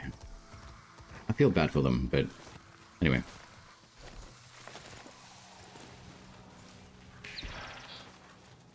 We'll have our Wolfies all the same. Open intel. Okay. I guess we could go get Nimrod, but nah. I want to leave him for later. Quenching Acid. Interesting name. It quenches something that's corrosive. But is corrosive itself. Hello. Just hit her invade, don't worry. You can get screwed. This is my resupply beacon. I also feel like the resupply beacons could be very useful for, like, better material drops. Like a bulk amount, basically. Speedy resupply. Beep boop, beep boop. There's the intel. And we're getting a... I don't know, what would we call it? It's kind of like Uber delivery, but from space, so... I don't know. What can we call that? Satellite delivery system?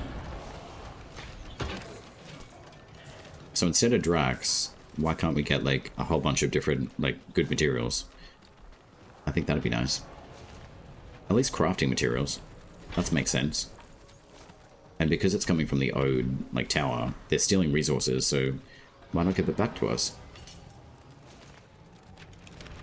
Okie dokie. Come on, doggos. We're going downstairs into the Dungeon of Doom.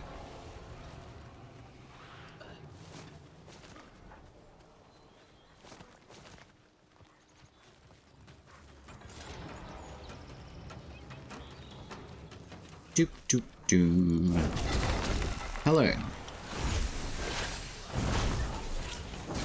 Spelliarmus. What have we got here? Brushed? Okay. No.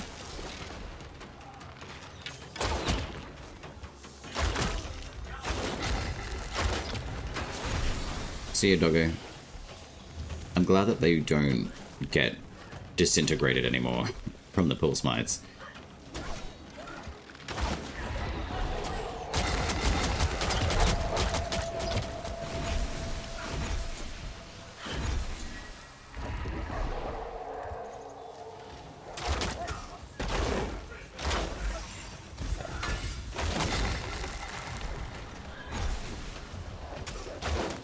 Ah, there's a lock on Al now too. I just realized that. So until it stops working... Oh, that's for most of the packs now, I think. If it's a buffing tool. The occasional clonk you get in that could overkill. Oh, really? I don't really know if I want to overkill the dog. That just makes me think of Final Fantasy X, where you had the overkill abilities. More so with Shiva. I love that summon. I don't know where that came from, but you're welcome. Straight up gamer. Hello. How does that go, my friend? Good morning. Oh, it's your, like, evening, right? Okay, what level are we doing? 27. Perfect. Yes, my grease for the soil.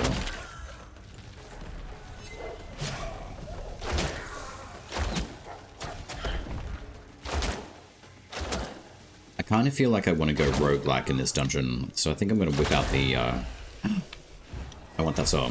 I'm going to whip out the Rib 2 again. I'm very pleased. Very pleased. These. I also would love a search capacity for our weaponry in here. Just like what we were talking about before, like the inventory. These filters, name, quality, and level, just make them universal through all areas. I think that would be great. I have been good. A lot better. I was pretty sick from like last week until like pretty much like yesterday, but I'm feeling a lot better now. It's just like a gut problem thing. It was not ideal, like at all, and it lasted a lot longer than I thought. And I thought, oh my god, I'm 40 now. My body's changing. It's weird. I don't bounce back as I used to. So, got to be a little bit more careful, I guess, with where you eat. It was not ideal. And they were so nice too. So, yeah, way better. So I've just been keeping myself busy with doing this. Really. which is nice. But how are you? What's been shaking in your realm? I think I saw you on stream last night, I think.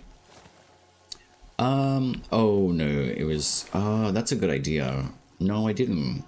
I was just liquid everything, because that's all you can do. You just gotta let the bug ride its course, basically, through your body. It feels like you're being hijacked. And not ideally. It's not a Tenno, you know? It'd be more ideal if it was a Tenno hijacking me. I'd be like, okay, cool, like, we can go transference and play in the void. No, it wasn't quite like that at all, unfortunately. Hello. I love the attack tempo speed. Or the attack tempers are really good for speed, but the totems that enhance your attack speeds are really good too.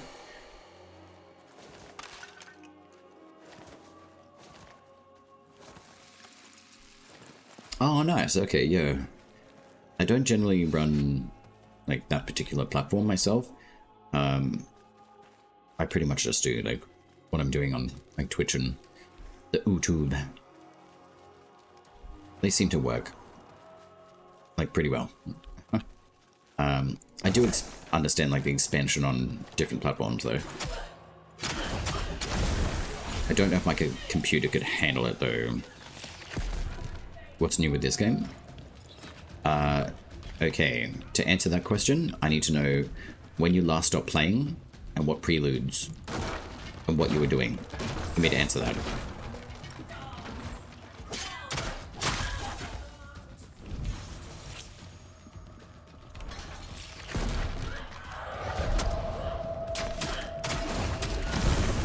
You know, it'd be really cool though if the Howl could actually scare the crap out of people. That'd be really nice. An extra ability for Orangor. So not just enhancing the wolves, but... Hello? We have a floating tea set? Okay. Excusez-moi. Excellent. Hello. Patricia. I need your help, please. That's cheap. I blocked that. I promise I did.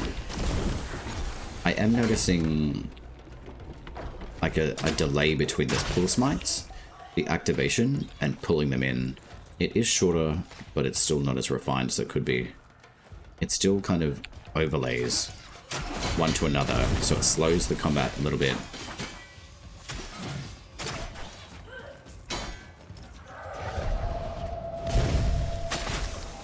Beat it, chump. There we go. Veilk? Also a very nice weapon, I have to say that. And we got the Law and Order coin. Lovely. So that doesn't take a rune charge on heavy attack if it's aerially based. That's nice. What have we got? Blitzel? Calp is okay, but it's still a chance-based temper. If it was enhanced, maybe it'd be better, but really not that much better. You found a hole in the Undercity and fell to my death? Really? Where is it? Let's go find it. I did put a picture up in the Discord of looking into the void with my Bromius. You remember the pirate ship down the south, right? I'm pretty sure you know what I'm talking about. Getting under the water, and then you can jump into the void. It's quite fun. I might actually do that today. Does it show you last login? No. We don't have like that sort of stat stuff yet. It's probably going to follow suit with Warframe in like statistics that it'll show, but there's no like information yet on like stats of like logging and etc. It's pretty much you got to figure out where you're up to in a way. But yeah, I'd probably say like the easiest tracking is to like probably like the preludes, like which prelude that you stopped playing will give me an idea of where you're at, basically, and then go from there. Otherwise it's just going to be guesswork for me, and my brain won't like that. It'll take me a while to give you the information that you need, basically. So you help me help you. I really want to go find that hole in the ground. I think that'd be really fun.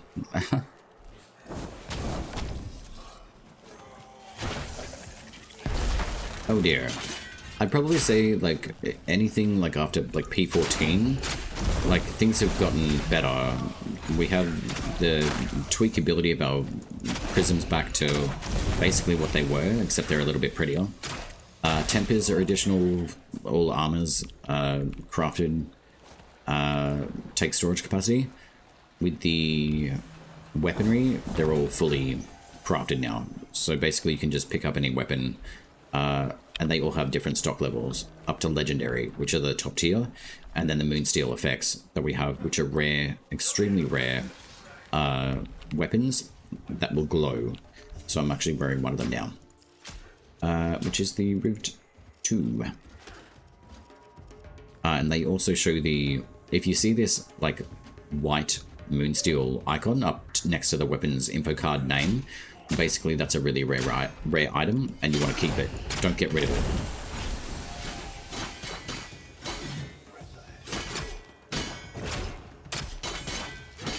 I think Orangul's kick move, the claw, that needs to do more. It needs a different look to it too, but it does benefit from the speed totem though, so that's good to see. But yeah, that stagger needs to be increased. That's terrible.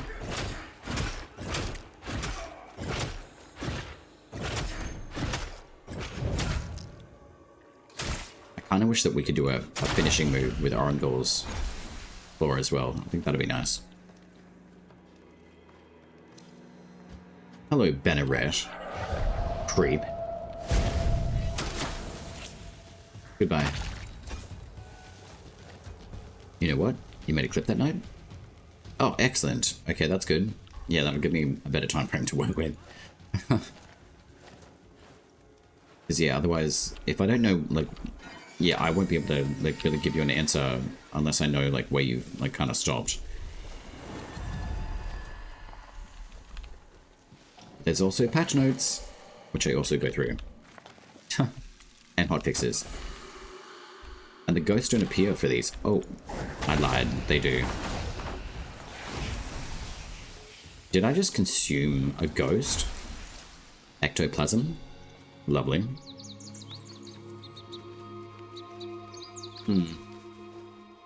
I wonder how much... Oh, so that's just adding the faction rep up top. It's not showing you the amount of rep that you're actually getting from the faction votive. It's just adding it into the total amount that you have. That sucks. I want to see how much I'm gaining though.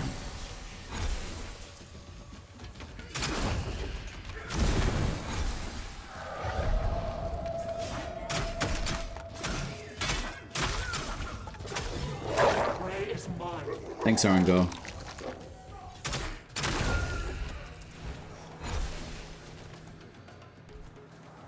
I'd say as far as P15 goes, it's good because of the Omen Beast and Ancestor buffs that we have. There's been a few iterations of the hotfixes where weaponry, you can't instance jump anymore. People were just jumping instances and basically filling up their inventory with like legendary weapon and stuff, and that was unfair. So basically the decision was made to let every single player have their own instance of weapons drops from weapon racks, which is good because it would just bloat the market of when the market's coming through. So there was a really good change in that in 14.5 to 15 patch. As far as the weapons dropping, tempers, etc., most of that's going to be shifting again in a good way.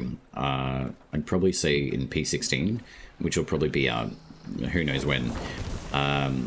But at least we'll have the opportunity to recraft and retemper our weapons with all of the passive abilities that we have access to, which is nice.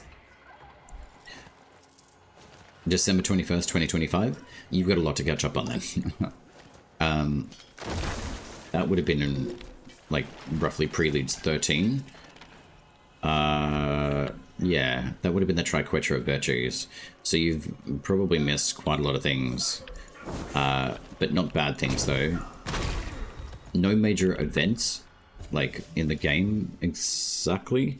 But as far as, say, like, managing, like, inventory, stock management, all of your different weapons from stock level to legendaries. You've got tempers, which are specific with the borders around different weaponry. Your storage capacity has been folded into your weapons and fully crafted armor. So all crafted weapons and armor fold into your inventory capacity. As far as, say, like talismans, nothing's really changed there. Joineries, they're still relatively the same.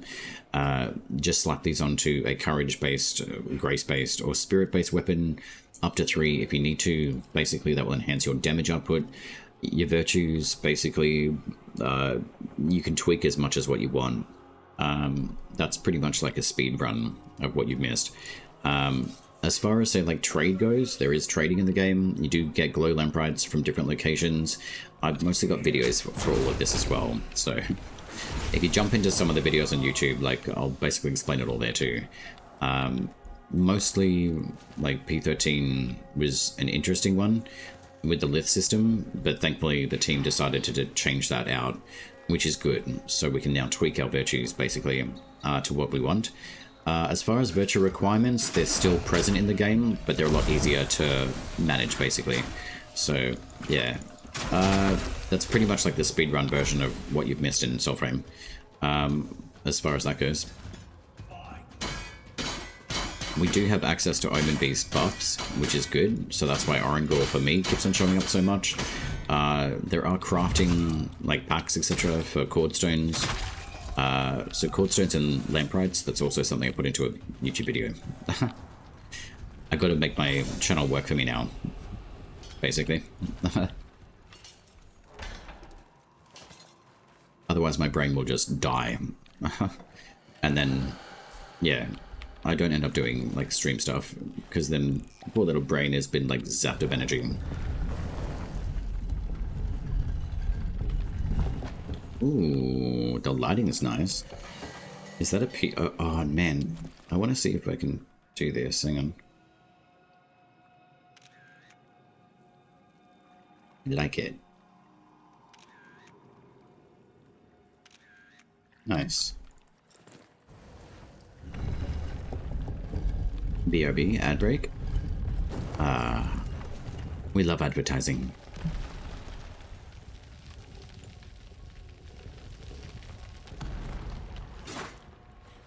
Wait, is that... Oh, I've still got the jump buff? See, this is what I was talking about with, like, blessings. If you don't want to have a blessing anymore, just go have, like, a...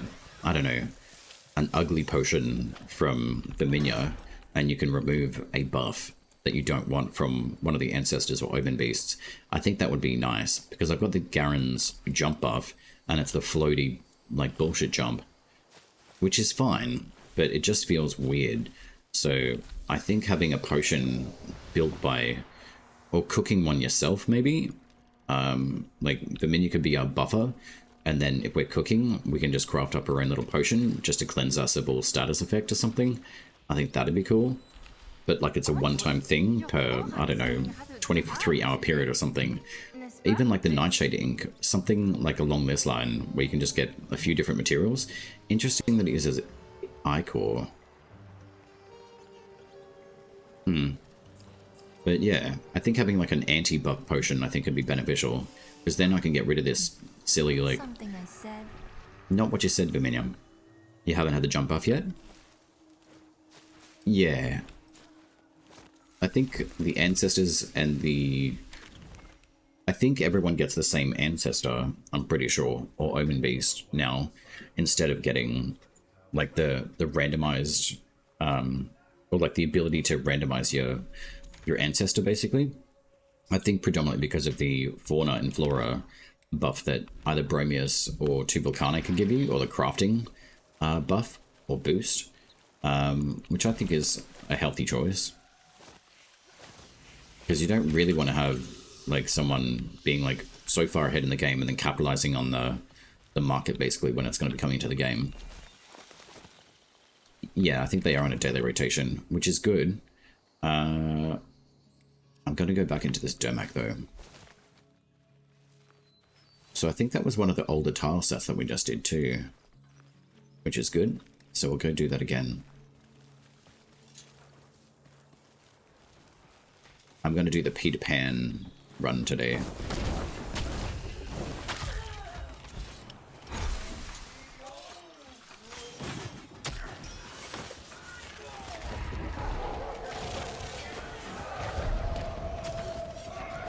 Nope, nope, and nope.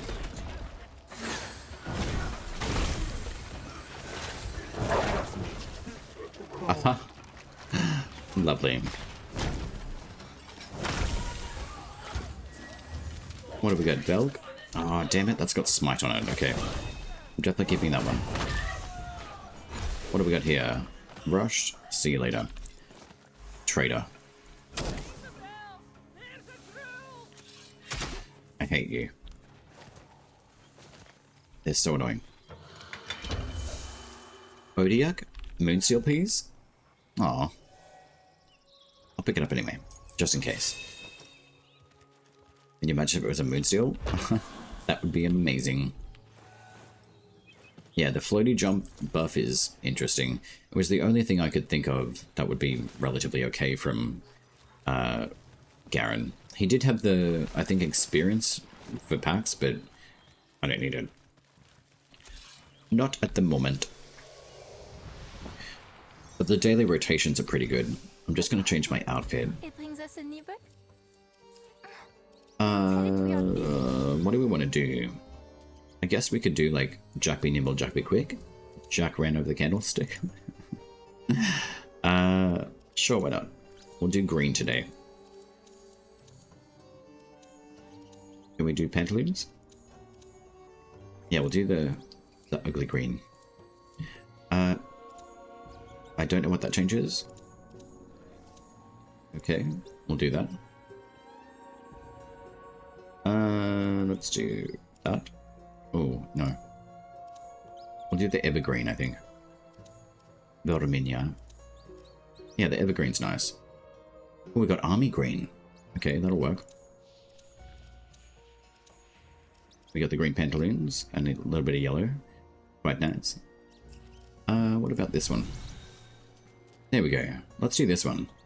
It's very simple. Orangul, I'm just going to leave it alone. That hole in the mill tile? Oh, okay. Yeah, right. Let's go see if we can go find the mill. I feel like this tile set might generate that. Maybe.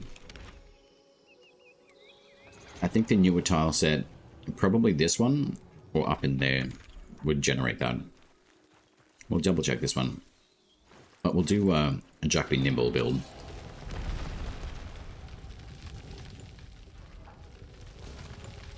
Okay, so this is the right one.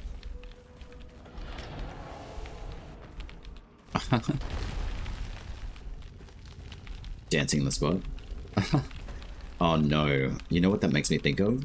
It was that chick that won the... It was the only person in the world, the Australian, who did the breakdance thing in the Olympics. It was horrible.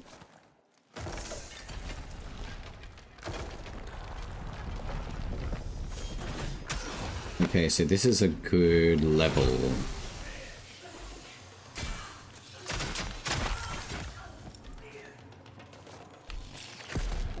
It was such a great main. Oh, I know. It was great. I think using your whole entire energy just for that one thing. I mean, where do you step to next? Oh, man. I couldn't believe my eyes. I just thought, that's not... That's... Yeah, that's not what Olympics is.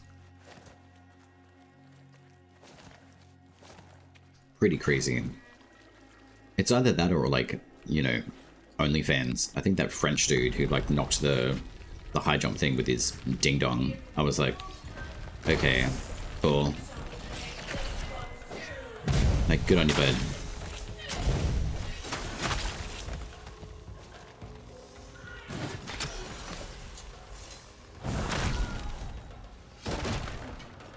Oh, no chest?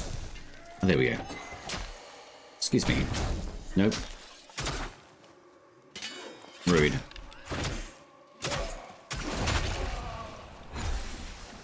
Weaving a kick attack through with Orangul's blades is quite nice. I don't really get the heavy attack things on short blades, but it's beneficial to a certain degree. Hello.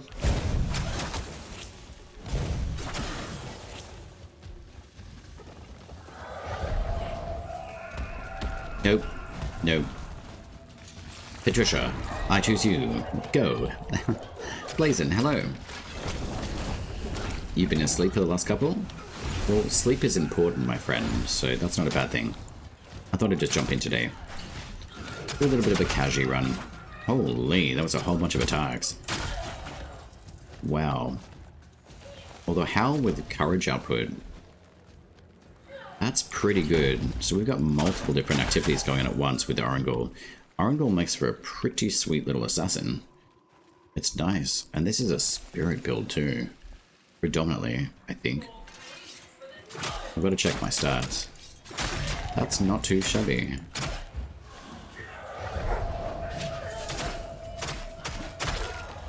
Nope. Yeah, that's pretty good. Wow. If you have the right tile, I can give the directions when you get there. Sweet. I have the feeling this might be the tile set, right? I think. It's one of the older ones at least. Okay, so we've got a sun puzzle. Oh, this is the original Dermak. Okay, so that's good. And look, there's our champion friend right now. Wow, this is the original dungeon tile set. Okay. Good to know. Excuse me. These traps, use them. Oh no, Tantrum Lightning. Patricia, watch out. Favor. Undercity used for Werewalker. The Undercity.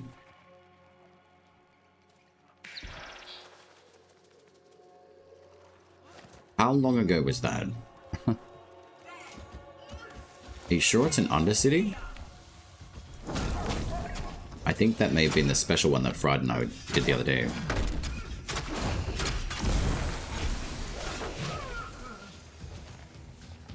Undercity.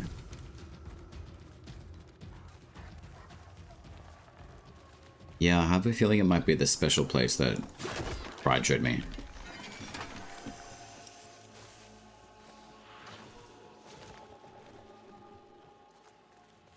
Castle Colonel.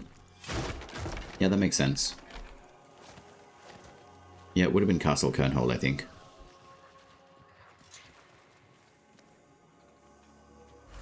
Oh, yeah.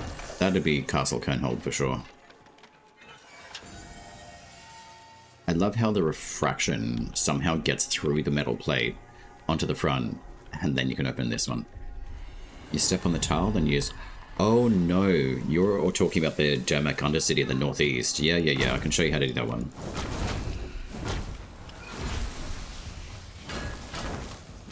Yeah, I can show you.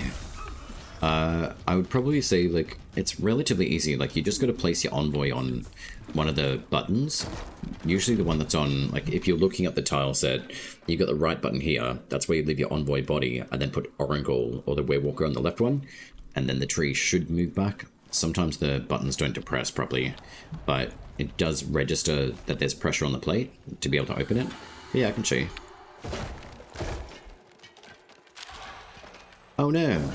Get out of here! We got a Maestro. Damn it. I was hoping it was Moonsteel. Bog and Myrtle Moonsteel. Ignemora Moonsteel. Needle's Eye, Moonsteel would be nice. We'll get rid of that one because we don't really need that. But we have a chest, I see. You found it and haven't been able to find it again? Oh, the northeast one? Yeah, I can show you. Just doing a little run through Dermak, just to see what Moonsteels we might be able to get. Yeah. If I guild the weapons enough, they do show up. That's how it works in this game, Fred.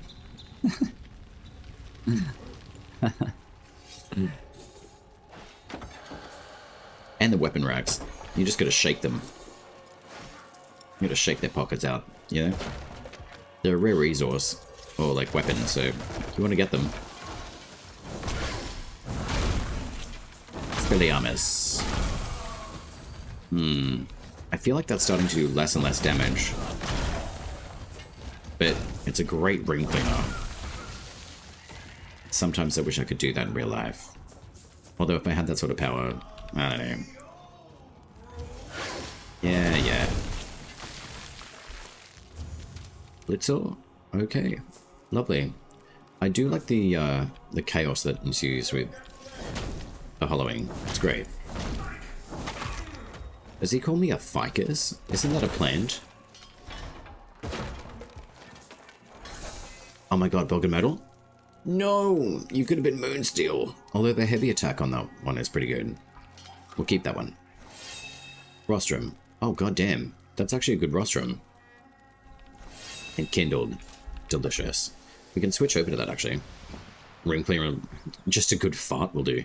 Totally. Ew. Ugh. Yeah. That totally would. My boss did that to me the other day in a meeting. I'm like, you're a dick. And he's like, yeah. I'm like, that's not okay. It was more of like the ones where you just drop and run. I'm like, you are a sneaky bitch. Yeah, this is not a bad rostrum considering. Hale and Hardy with Hunter's Relish. This is actually quite a good rostrum. If I could get Enkindled and Heightened Parry on that, I'd be pretty satisfied. This one's pretty good too. The Fortified for extra block damage is really nice. But this is probably one of the ones I'm holding on to be honest. Hunter's Relish follow-up, Soling Force Fortified. I will be able to get Hale and Hardy on there. I'm actually pretty happy with that. But the Hale and Hardy is what enhances your damage output too. So we could potentially make this one a little bit more. But I like this one. So, Flit Smoke, Draft Dam. Put these together. You'll thank me later. Decoy Creation is actually quite good. Restoration on Life when you go invisible, and you can also do extra pull smites from enemies. Alternative to that, what I would probably do is either attack speed or increase my chance.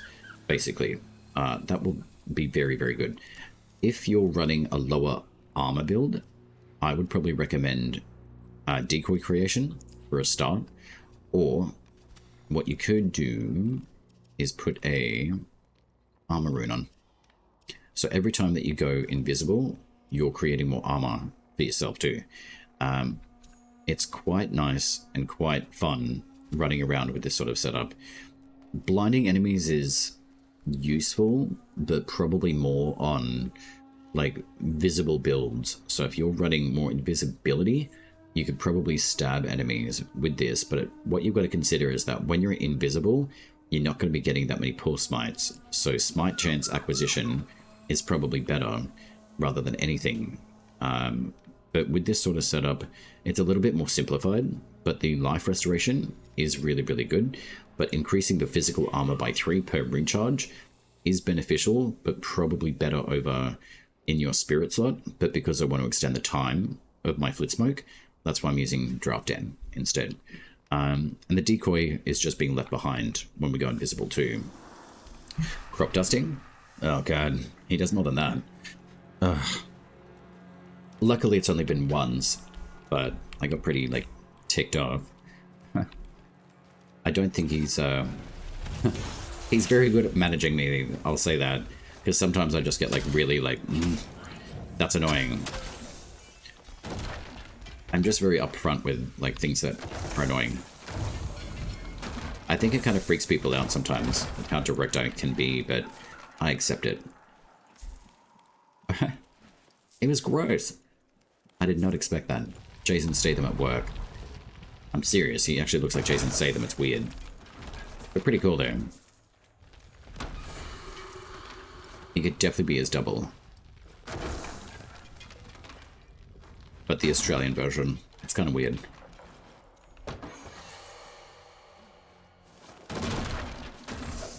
Dendrites, excellent. Glowed Lamprites, Drax, okie dokie. Alright, Peter Pan for the win. Selvins. Indeed. Roll to win. See ya. See ya. Excellent. Goodbye, Selvins.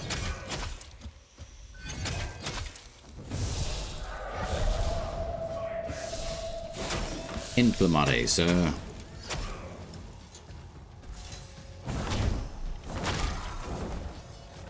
Excellent. Odiak. The most terrible temper in the world. What is this? Brushed? Unfortunate. The day I get the jump off, I'm going everywhere naughty. Indeed. Actually, I wonder if it boosts with... I wonder if it boosts with the rump thump.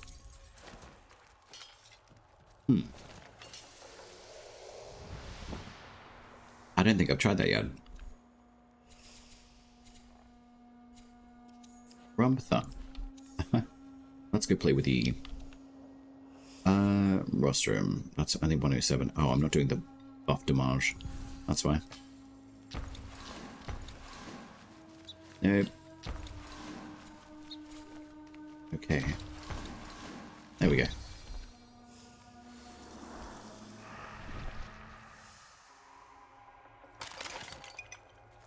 Ignimura, Moonsteel.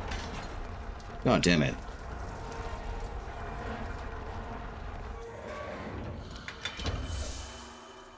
Odiak Moonsteel? Oh man. Alright. Okay. That tile set was not forgiving. Unfortunately. Why does it... I don't understand why I didn't make that jump. That doesn't make sense. Maybe it's just laggy. Yeah, that's... Nah. Anyway. Alright. Stock level Needle's Eye. We love you.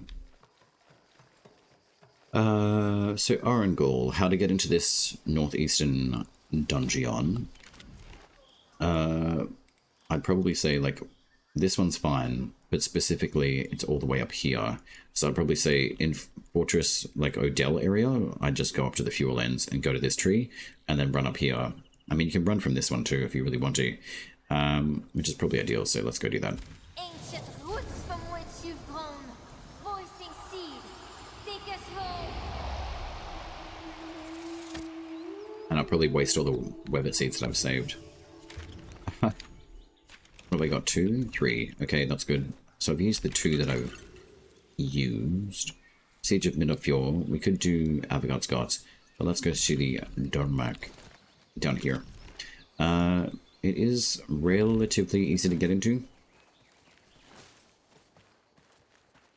but I have had some successes, more so with the Bog and Myrtle. It was a Moonsteel, but unfortunately I lost it. So, well, I didn't lose it. The game did. Still in dungeon? I think just join me to see it. Oh yeah, I'll go do the button thing first, and then yeah, pull me in, and then we can go for a run. I love it. If anyone knows the secrets of Midrath, it's fried. A true game breaker. Not a game breaker, but just he knows how to get around stuff. It's great. Hello?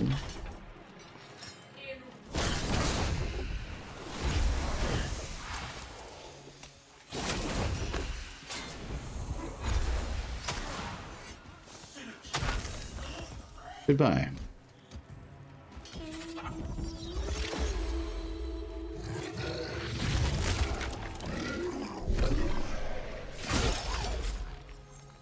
You right there, bud? Excellent. That's unfortunate for you. Okay, let's go open up this dungeon. Hello. Oh, that was cheap. Anyway. Gold chest. Ignimura. Moonsteel. Damn it. Huh. Alright, I'm gonna switch over to... Ooh, wait a minute. Okay, we've got to go up the mountain. Excellent.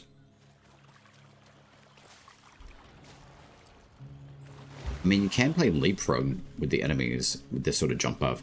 It works better on the general normal one, though. Okay.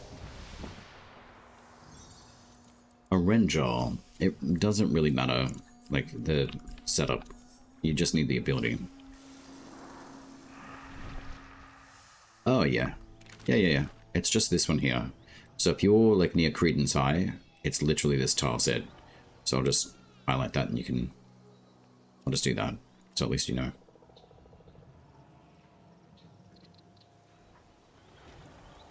But it is this one. Basically, you kind of want to just stand off, like, about this far away from the button, because the envoy body actually moves. So, when you hear the button moving, that means you can move your wolf over here, and then basically it should open the tile set for you. Unfortunately, it did not. But that's generally how to do it anyway. But, once you teleport, some reason, it depresses the other button, so you can just go stand back on this one, and then it should open the tile set for you anyway. And that's basically how to do it with Orangor. It's a bit of a weird thing, but yeah, you put your envoy on here, that button doesn't depress, and once you stand on here with your wolf, just teleport, and it should open the dungeon. Right, if you want to, like, pull me in squad, or if you want me to just jump in. I can't wait for the, what's it called?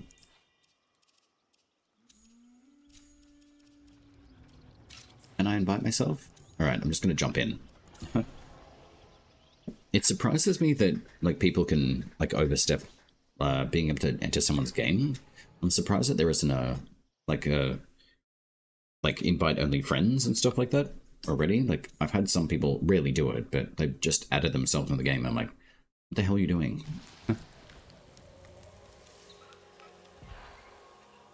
Okay. Awesome. Hello. I shall follow the lead. I love how we're color coordinated today. Oh, you're still an Orange girl too. I love it. Going into the castle was really nice. Orange girls storming a castle near you. It was so good.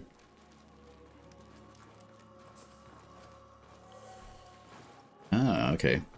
I think having the jump buff definitely helps. Or maybe not. Eh. Nope. Oh, okay. Oh, maybe the jump buff doesn't help. Come on. There we go. Oh, nice. Oh, well, this is nice and safe. I like this. I like it very much. So we can get back into the void, I assume? Very cool. Ah, okay. Lovely. Whoops. Bye, Midrath.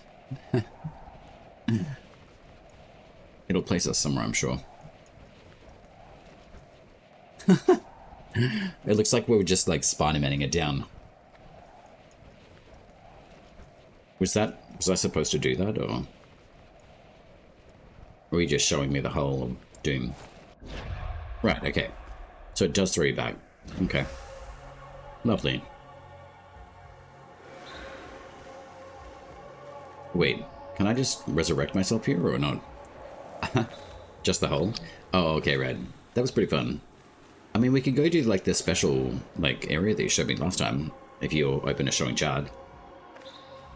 I just think it's appropriate that you get to show them, like, through me, if that makes sense. I just don't want to run it without you. But it is pretty cool. Do you feel like doing the, the swim scene simulation? Yeah, okay. Alright. Well, why don't we just head up the tile set? Or is this near the exit? I'll have to put on my, my Orange Girls attire. It makes sense to do Orange Girls. But I'll change after. Oh, and I've got Orange Girl on, so we just do Orange Girls.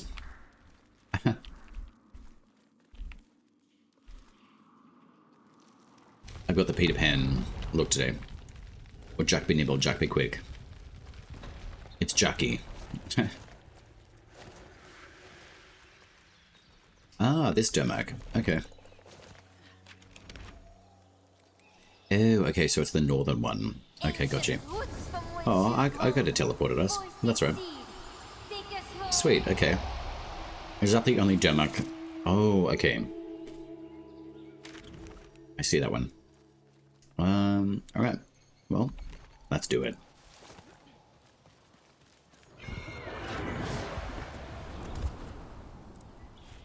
Come on, Wolfie. No bouncing, just running. I feel like the movement of the wolves have gotten a lot better. It works pretty well. I'll have to remember to teleport in un momento. There we go.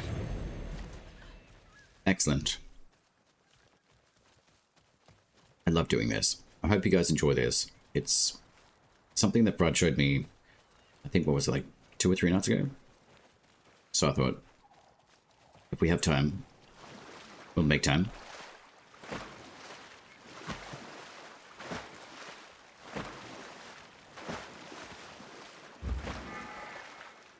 And we'll just run and dip and roll in water.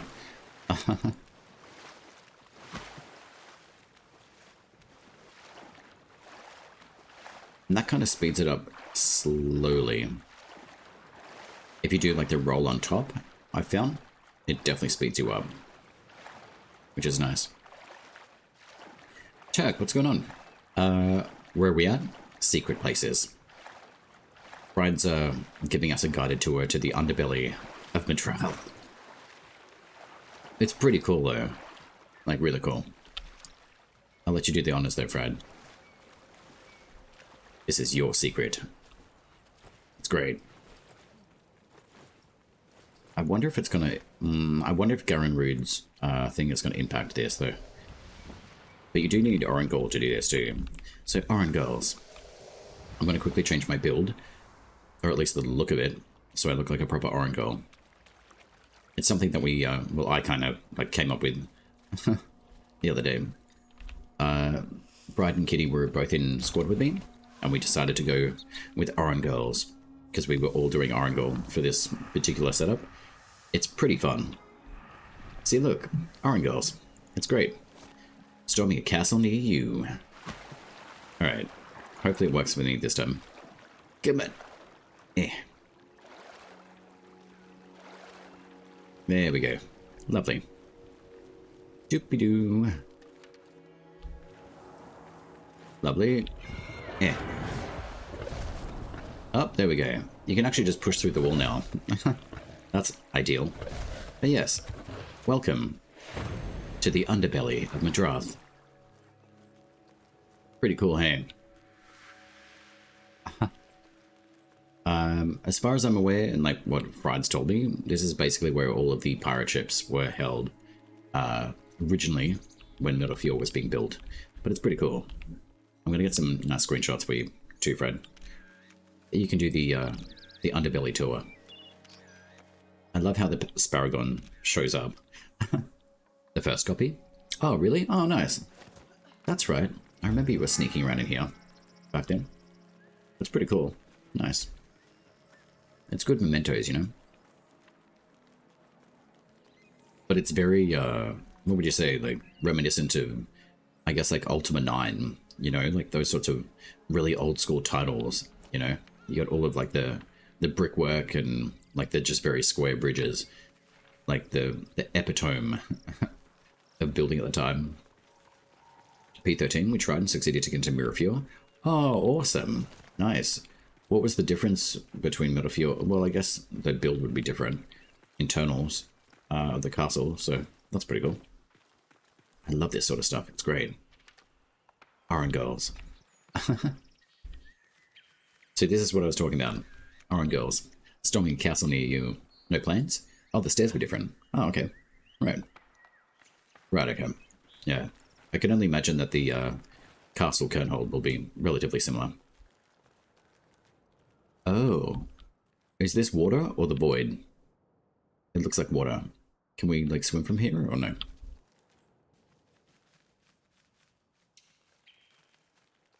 Oh. That's pretty cool. Oh, you can climb into the castle. Ah, okay, got you. Nice. Yeah, okay. Swimmage. Well, let's go for a dip, shall we? I love this. It's so cool. Look, guys, it's the void. We can swim in the void. But it's pretty dope.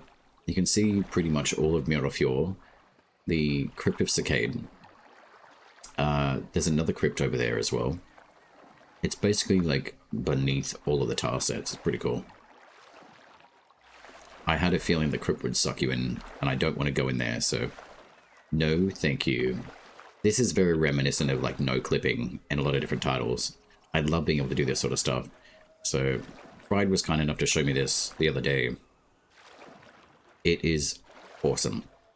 And it makes me curious about how they build the world, as in with the terraforming, do you like change the look of it from outside, like in the actual like skybox? Or do you do it from inside and kind of like push outwards to make like the different hills and things like that happen? It's fascinating to me. Like, I absolutely love this sort of stuff. It's very cool. I kind of wish that I got into like game design a lot earlier. But I think I wouldn't appreciate it as much as I do now.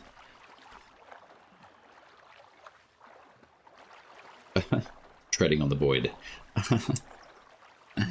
Very cool.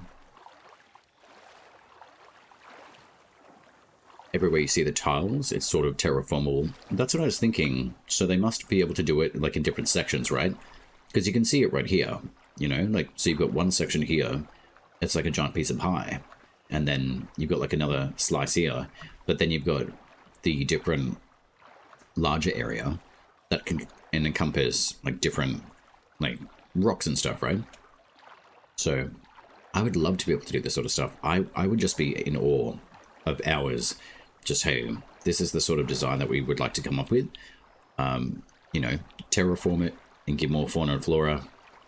See how the rocks like shaping the world, literally. I think it'd be really cool. If you can't see behind a mountain, they don't render it. Oh, really? Ah, interesting. Okay. Well, I guess that would kind of save on resources, though, no? Like, if you can't see behind a mountain, what's the point of putting anything behind it? Or, like, adding it? Because then you're kind of wasting space, really. Yeah. So, there'd be no point. This is, like, amazing to me, though. Like, absolutely sensational.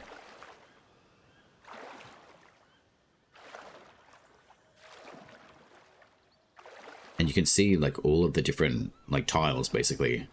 So, I think doing something like this is kind of giving you guys an idea of why things can take much longer than we anticipate when it's an update.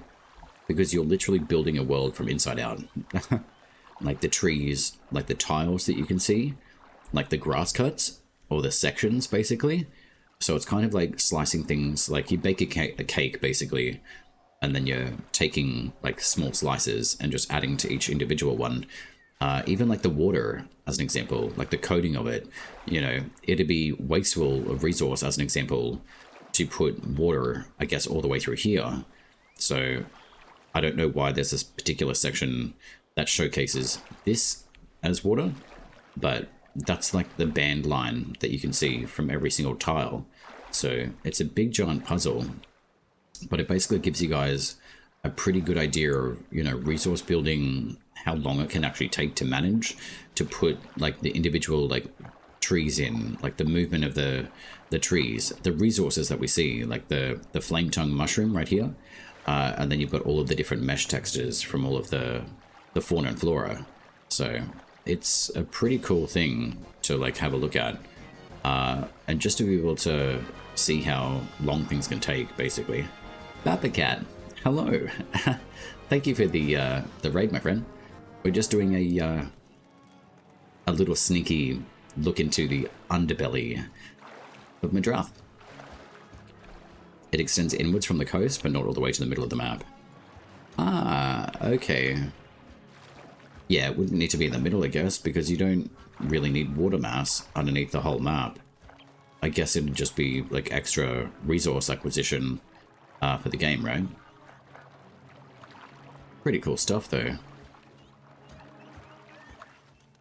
But yeah, welcome to the secrets of Fried. Fried was very lovely and helped me jump in literally underneath Midrath. So we're just having a look at the different like just elements of the game and how it's designed. And I was just explaining to chat that you can see all of the different lines in the map area, and that's how they're able to basically, I guess, terraform and just put elements in the game. And each section can take quite a bit of time. So I was just explaining that resource-wise, that's why the updates take as long as they do, because this is what the other side of the developing of a game looks like, which is pretty rad. And I love doing this sort of stuff. It's pretty fantastic. We love secrets. Indeed we do. And Fried has been kind enough to show me, which is really nice. So being able to see a game in a completely different way is one thing, but seeing it literally on the underside and seeing how things are developed, like the clean, like kind of line things that you kind of see cutting through the sky here, is basically all of the different meshes being like woven together, basically. So I was just saying, it's really interesting to see how you can see the game from like an internal level, and it makes sense to see it from this level and understand a little bit more about why it takes so much time for the patches and the hotfixes to come through, because this is just one area, right? Like, it's basically the whole map. So to show you guys, this is where we're located on the map here, but you can certainly like potentially go all the way through the middle of the map. But Fried generally just does a lot of really fun things like this, and just going through and having a look at how to kind of sneak into places that generally you wouldn't be able to do. But I love this sort of stuff. It's pretty fantastic. So we thought we'd just go for a dip. And there we go. Is it High Moon? Credence Eye. Yeah, it's Credence Eye. So this is underneath the swamp area too. In the middle of the map is where the Nightfold is. That makes sense. The skybox. I'm assuming that it would be like either on like the same level or like one level below or above rather. Oh, it's got Bromius's Nightfold. The skybox as well. Diora's Nightfold. Ah, Synod's Castle scene. Really? Can we go to the Synod's Castle scene? That'll be amazing. I want to go see Synod's Castle scene. If you could find a route though, you should be able to swim anywhere. Interesting. Okay, that makes sense. Because yeah, you won't necessarily... But I mean... I guess like the devs would have to have a pathway through here, right? Like a pathway that they can follow so they can kind of go in, do their thing, and get out again. It's quite far below. Yeah, I had a feeling it would be. There's Synod scene. Yeah, I highly doubt that they'd be able to let us into that. I mean, if we're able to do this, I don't think they'll be... I don't think this will be available forever. So, which is, you know, it's pretty fantastic though, dude. Like, this is... It's an incredible experience to be able to see it from a completely different side. You've still yet to sneak into Mother's Castle. Fried showed me yesterday. It's a lot more simple than you think. It's just finding little tricks to do them. This is dope.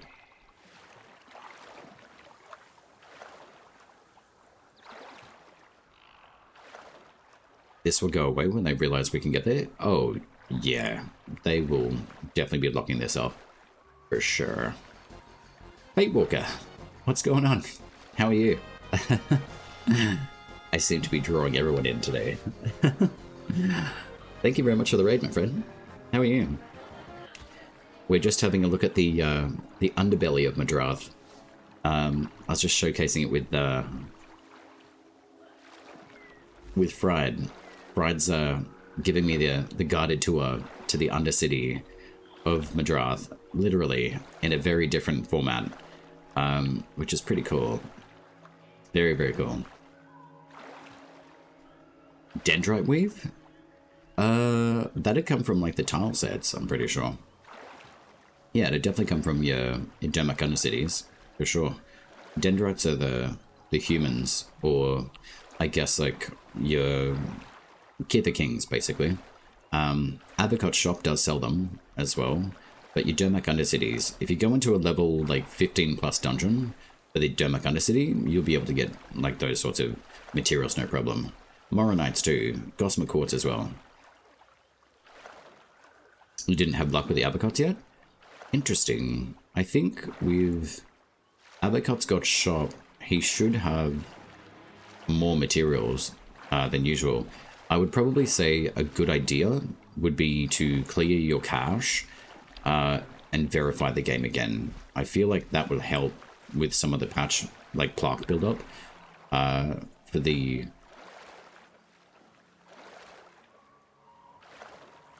shops to access more materials. I'm just enthralled right now. This is dope. Very cool.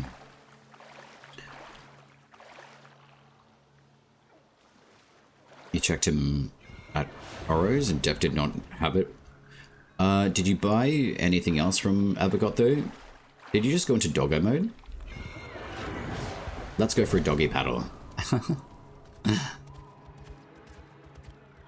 Oh, you did. Okay.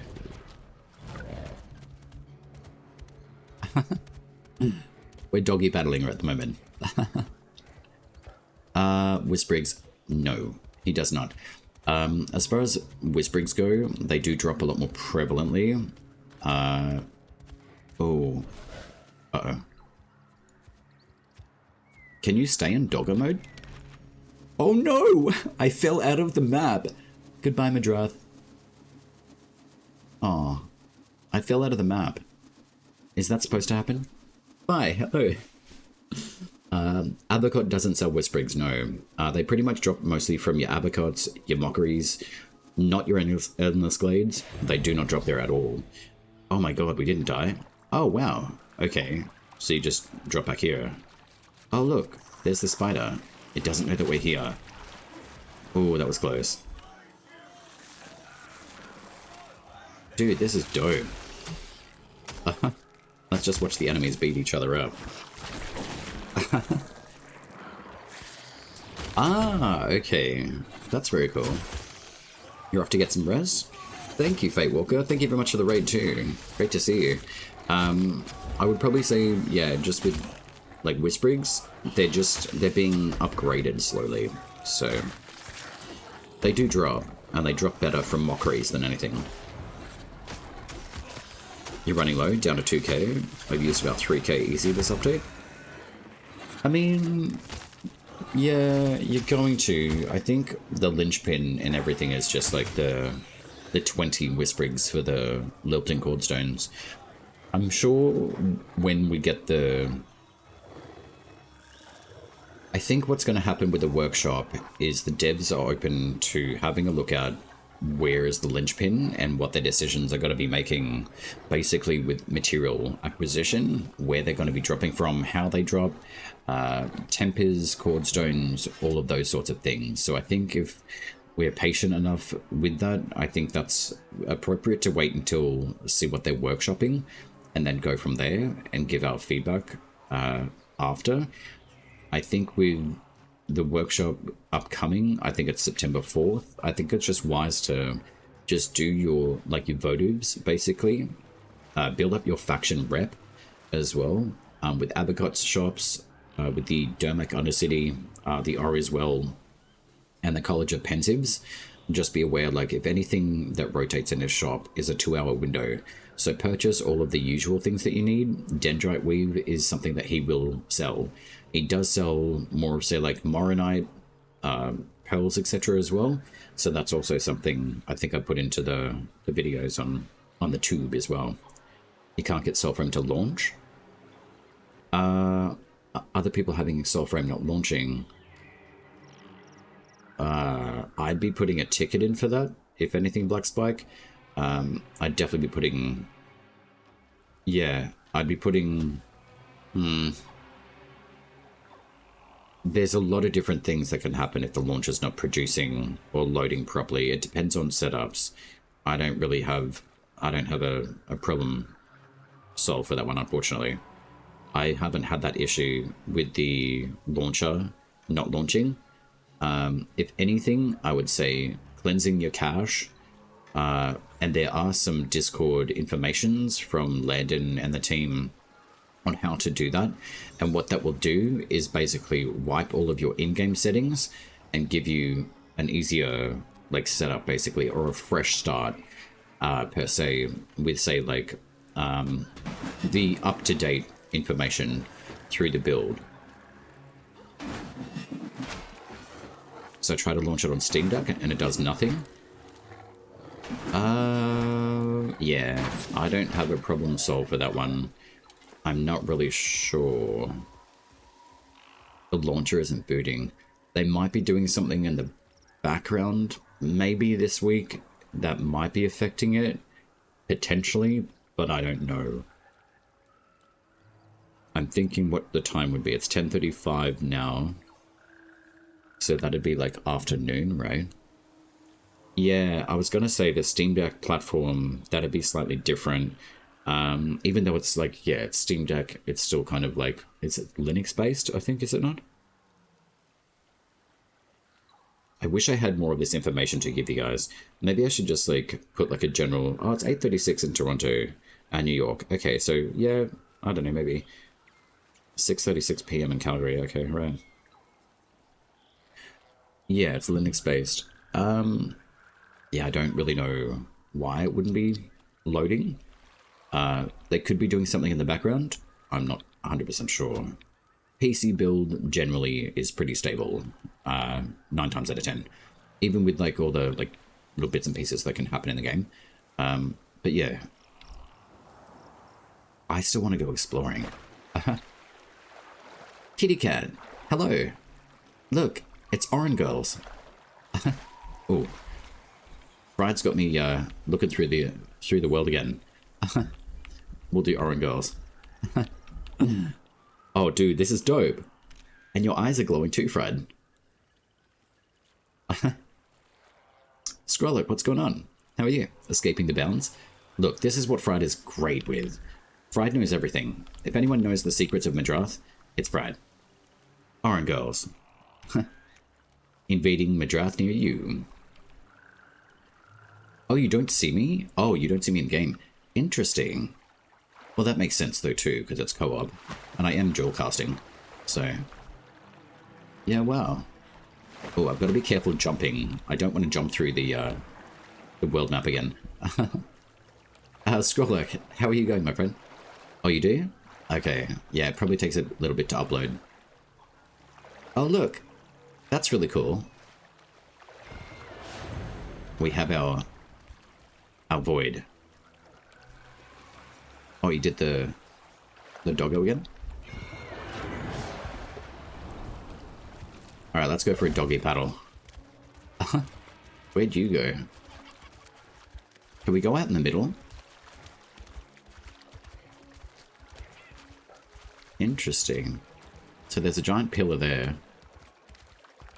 Oh, is that castle? Oh, that's Mirror Fjord. Wow.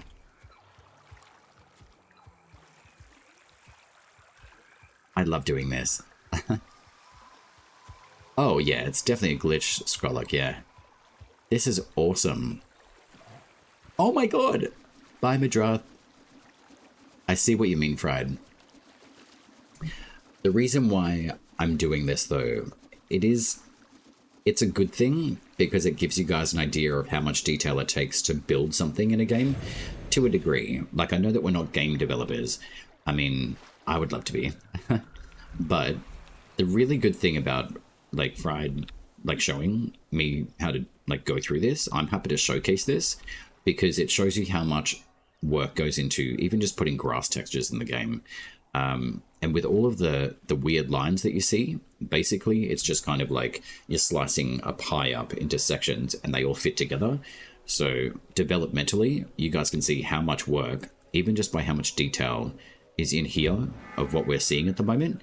And underneath the actual water itself, everything that you see in the skybox is developing, basically. So it gives you a really good idea of like how much it actually takes to implement something into the game. And there's so many different parts, right? You've got your water textures, you've got your sunlight, you've got your rocks, you've got your envoys. Like how all of this fits together is like a huge time frame.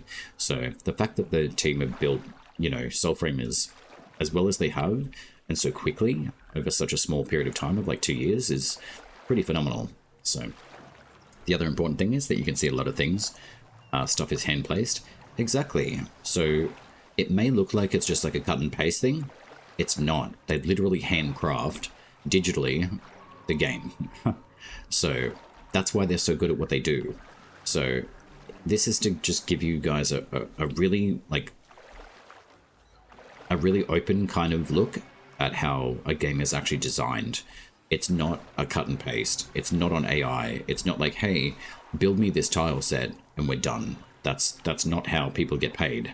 People get paid to literally make these sorts of things from hand, from scratch. So it's pretty cool.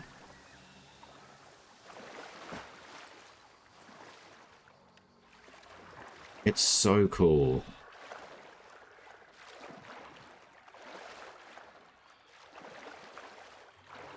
Like, I feel extremely privileged to be able to go and do this right now.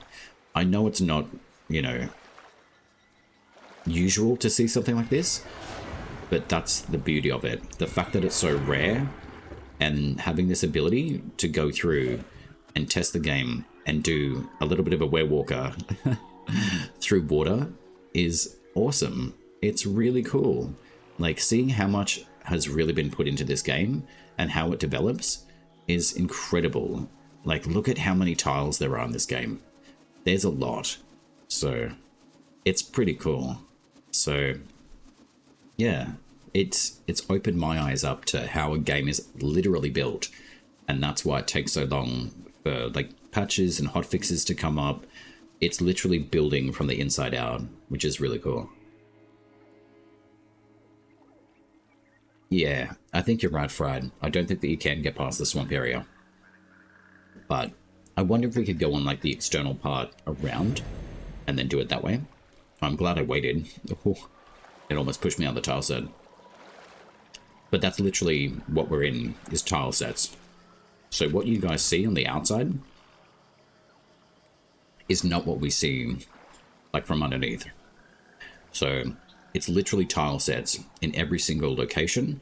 So Fortress Odell is all of different tiles placed and put around. Probably in terminology of, say, like,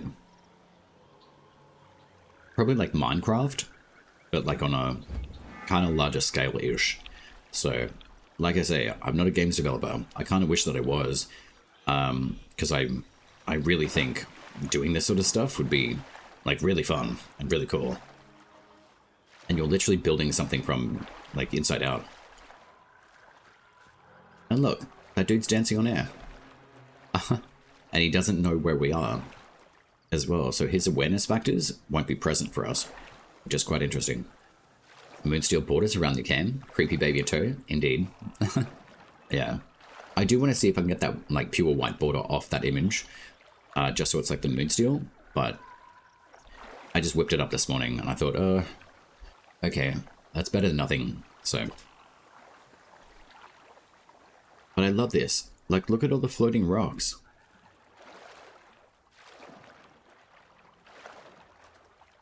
And we still get to see the sunlight filters.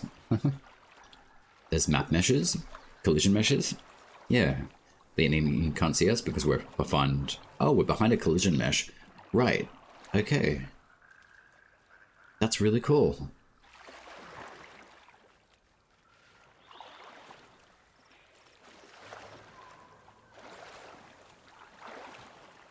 I'm learning so much. Like, this is mind-blowing. It is so cool.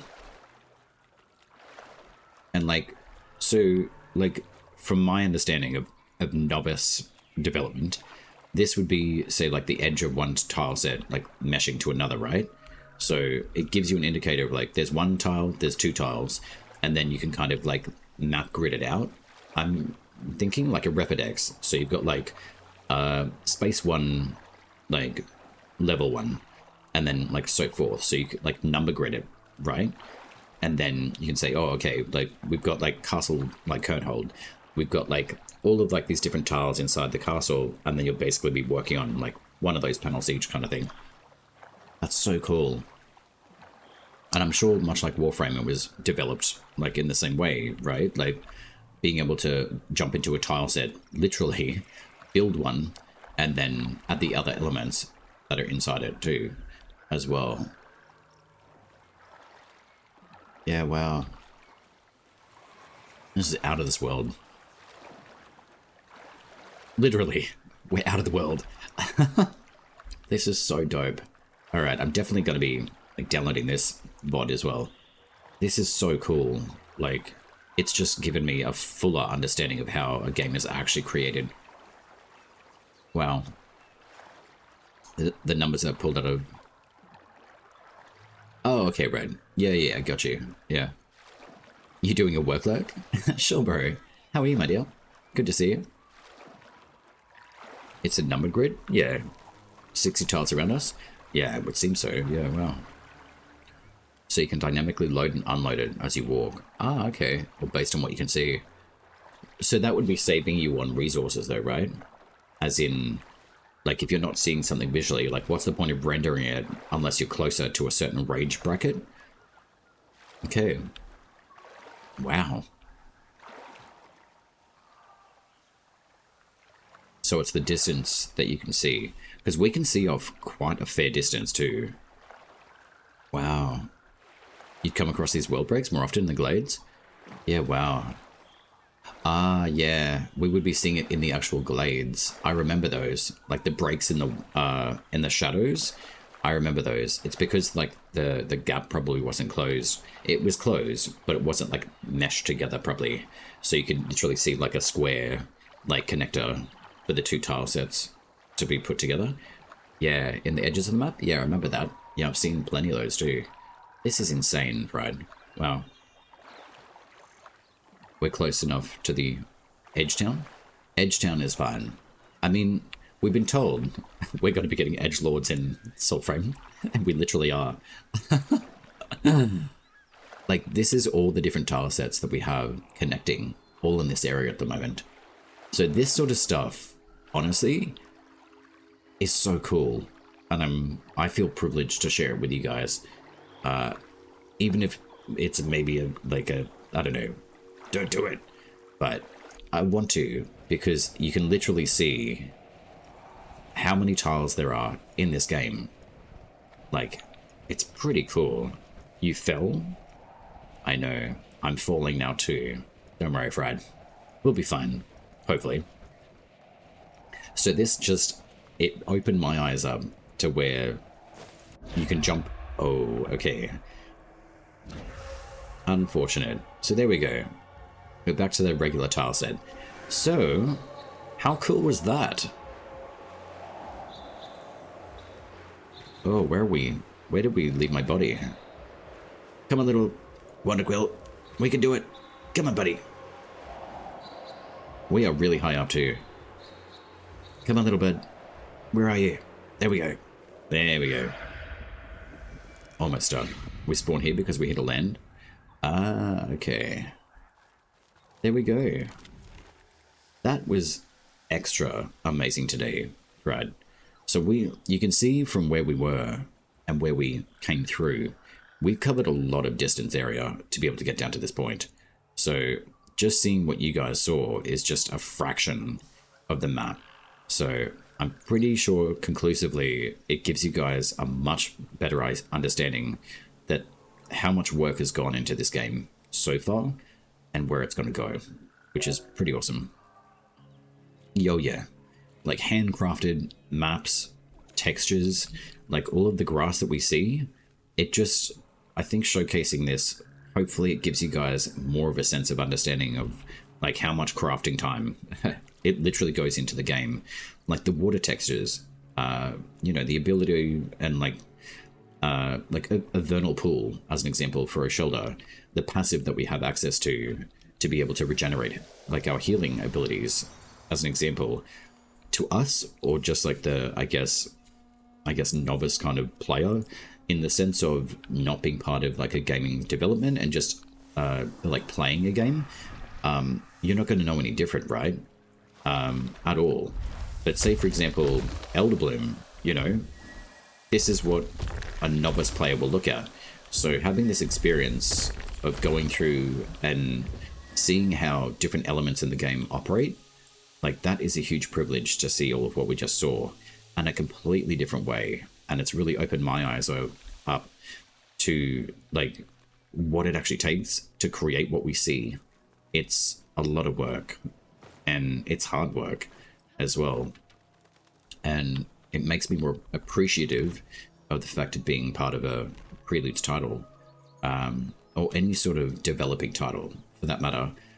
It's a pretty tough industry, so it speaks volumes about how the team have worked and developed with Warframe and what they're aiming to do with Soulframe as well. So thank you, Fried. You've got to go to sleep. Oh, no worries. Post-migration, I'm used to it. It's the MVP, right? Thank you very much for showcasing that again with me, Fried. I feel very privileged for that. Extremely. That was really cool. I'll just catch up on Chitty Chatty. But yeah, there we go. That was sensational. I love doing that sort of stuff. It's amazing. Oh yeah, like the graphics in Warframe. Oh my god. I jumped in last night. It was pretty crazy good. You should have turned on OBS. Oh, that's alright. If you want, do you want me to send you like a clip of that as well, Fred? I'm more than happy to. I'll do that after stream. Because that was probably, what, like a good like half hour? I'll send it to you. You probably hear me in the background. Yeah, awesome. Alright, yeah. I'll just throw me a message on Discord when you can. Just DM me and I'll accept. And yeah, I'll get the clip over to you as well. Because I know that that sort of stuff's important for you as well. So honestly, thank you again. I wouldn't want to do that with anyone else, to be honest. And let's make sure that we get Miss Helix on that bandwagon as well. Oh, you did already? Oh, okay, right. Nice. Okay, awesome. Thank you. Oh, you're all over it. Pleasure, my friend. Rest well. Alright, let's go beat up a Vadagar stag. Wait, have I got... Okay, good. I thought I had some of your quest fables still. Take care. 07. Wait, it's 07. 07. I had to correct myself. It's not 0. The amount of people that I've tried to teach that to at work, oh god, I don't get it. They're not gamers.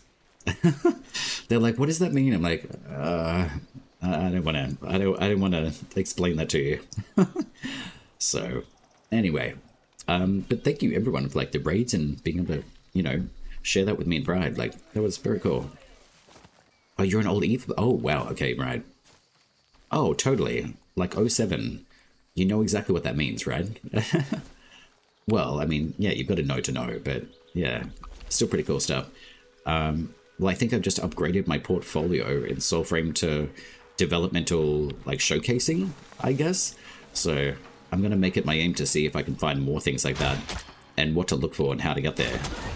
Like, that was a real privilege to share that with you guys. It really is.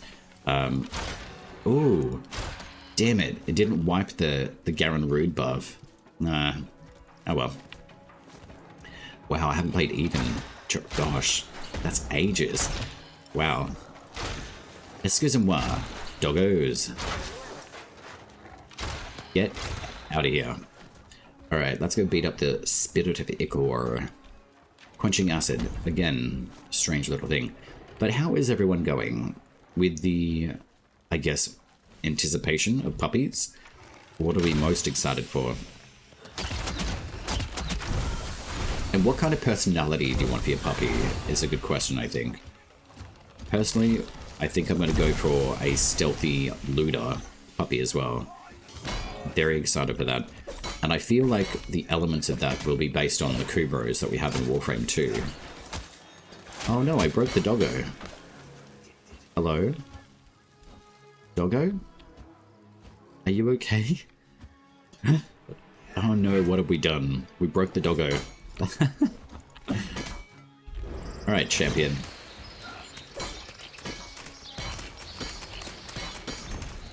There we go. Okay, I've still got some residual fun things happening with me and Fried. The doggo was slowly trying to turn away.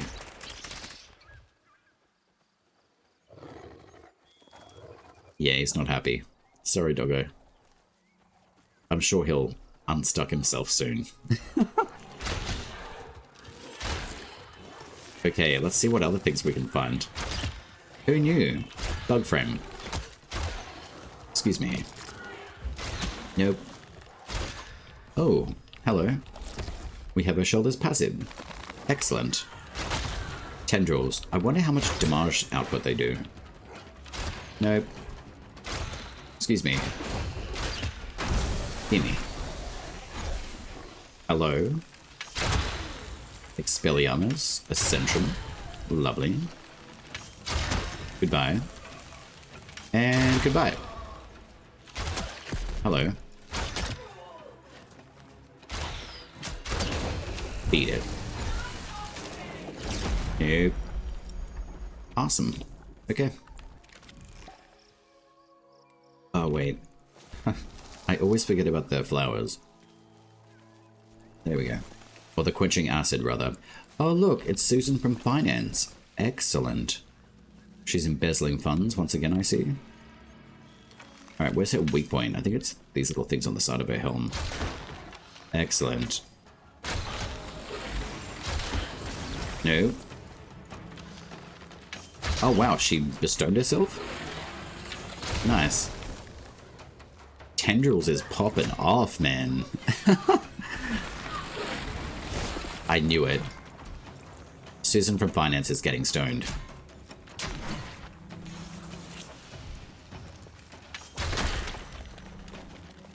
Lovely. I knew it all along. She likes getting stoned. That's not a bad thing. Alright, there you go. You can have that. How long does the stoning last? Okay, so we've got some pretty good stoning action on her, so that lasted quite a while. Isn't that right, Susan? You like getting stoned? I knew it. Embezzling funds. Oh, the doggo was still there. Hello? Okay.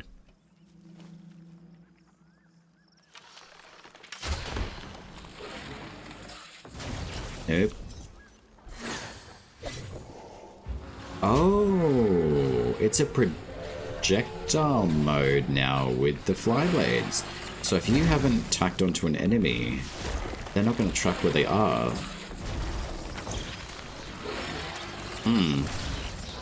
Does she clap at you? That's a bit rude.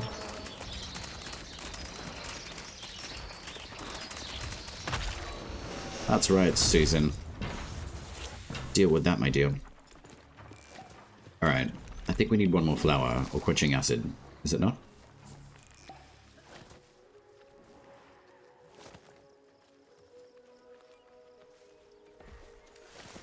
Excellent.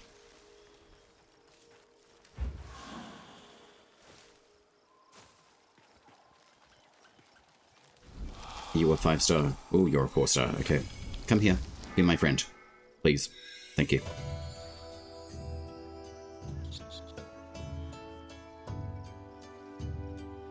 Wonderful. Thank you, thank you. Alright. We need Mike Wazowski's paperwork, I think.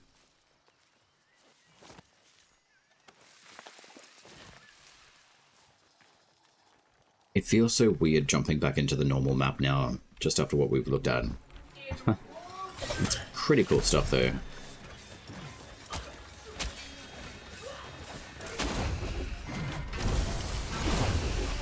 Excellent. Yum, yum, yum, yum, yum. Yum, yum, yum, yum.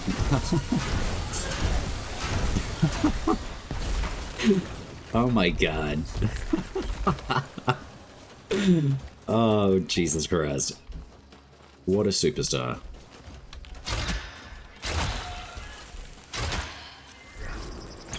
That's just ridiculous. Amazing.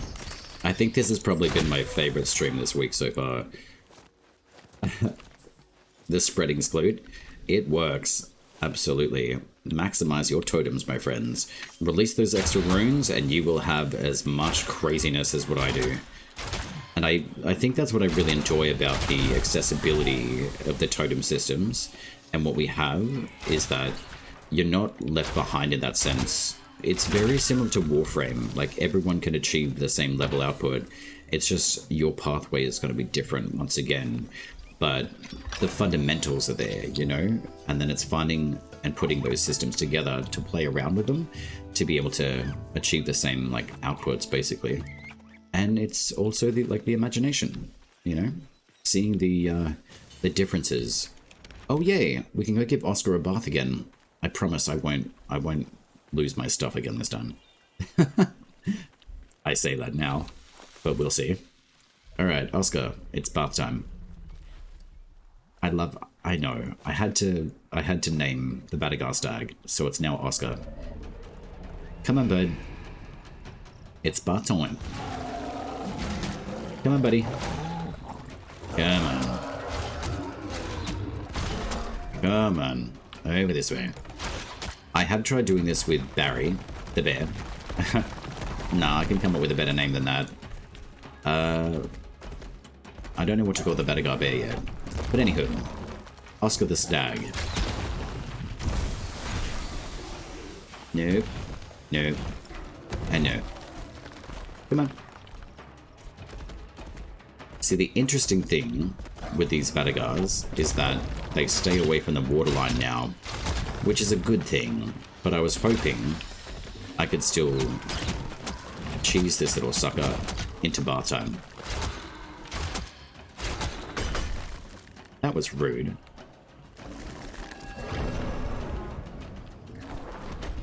Oh, there we go. He jumped into the bath already. Good boy. He's trying to get out, though, so that's a good thing. Come on, bud. Get out of the bath. You've had your bath time. Come on. That's right. Come on, buddy. Because if you leave him stay underwater, you're going to lose all his stuff, right? The Badagar there does not come near the water anymore. So the stag is a lot more aggressive. Interestingly, in that sense, he will jump into the bathtub. Where the bear, not so much. He will automatically return down to his little poopy pad down there, which is a good thing, so you don't lose your stuff. I've done it on purpose, just so I know that what I can anticipate and expect. So it looks like the Badagar there has been fixed, so you can't actually draw him into the water anymore, which is a good thing. And now we just overload ourselves with textures. You can get a few Moronite and Sapphire by doing a bow behind the Fire King's throne. There's a pressure plate, just stand on a bow. Oh, right. Indeed. Oh, you can... It's the chest? Are you 100% sure on that, Blazon? I don't think that chest refreshes itself. That one's specific to a quest. I'll go have a look at that. Because I'd probably say if that sort of thing refreshes itself, I'd probably say that's potentially a no-no. So I'll go have a look at that.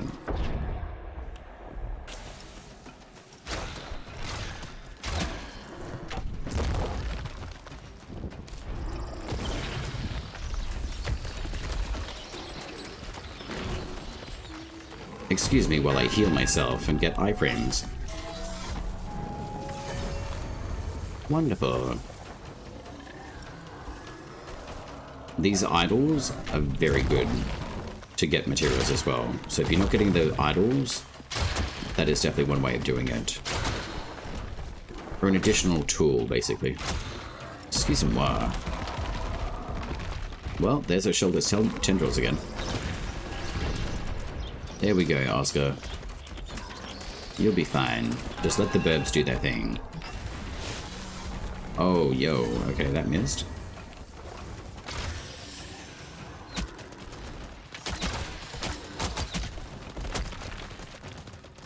Oh, look, you've tripped over the rock. Haha. I'm such a child. I enjoy it. It's much more fun that way. Excusez-moi.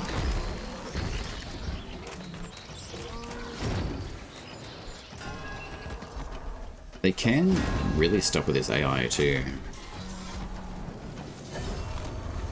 But I can jump over your little trixies. I know what they're like. Nope, nope, nope.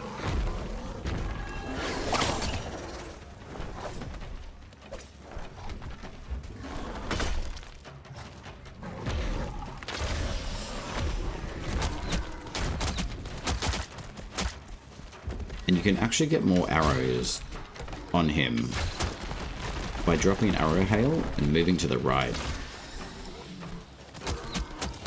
So it's kind of like a directional thing. So where your view is basically, you can kind of control where all the arrows drop into the enemy.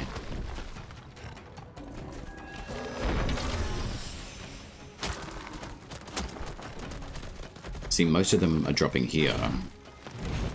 Come here.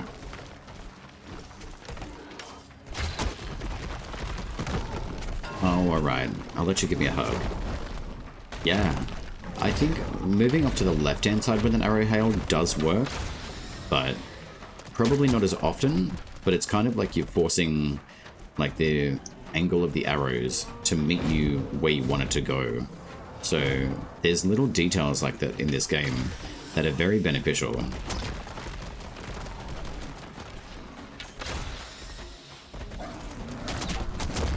And just relying solely on just running round is not enough. There's definitely things that you need to utilize. And you can do extra damage output with those little stuck arrows too, which is nice. And the bell is basically just his weakness point anyway. Ooh, we got the Royal Tines and it's a Sovereign. Unfortunately, it's not a Moonsteel. But we do get the victory pose as well, which is nice. So that gave us roughly about 2,000 experience, I think, roughly. Just another way to get resources. Ignimora. Oh, it's a stock level? Unfortunate.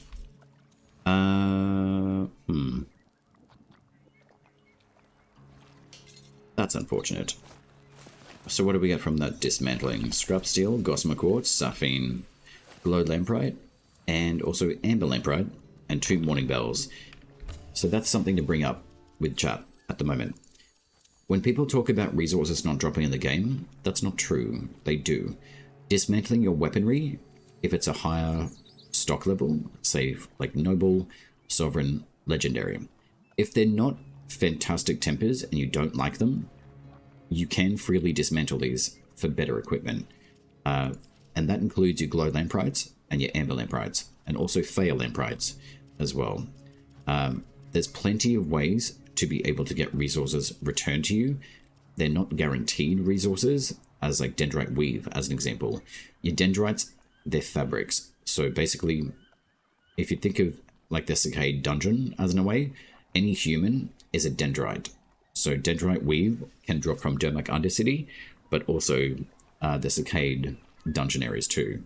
So if you're finding it difficult to find these sorts of things, just be aware, like every single world tree has a level dependency of the area itself. So Fortress Odell is level 20 plus.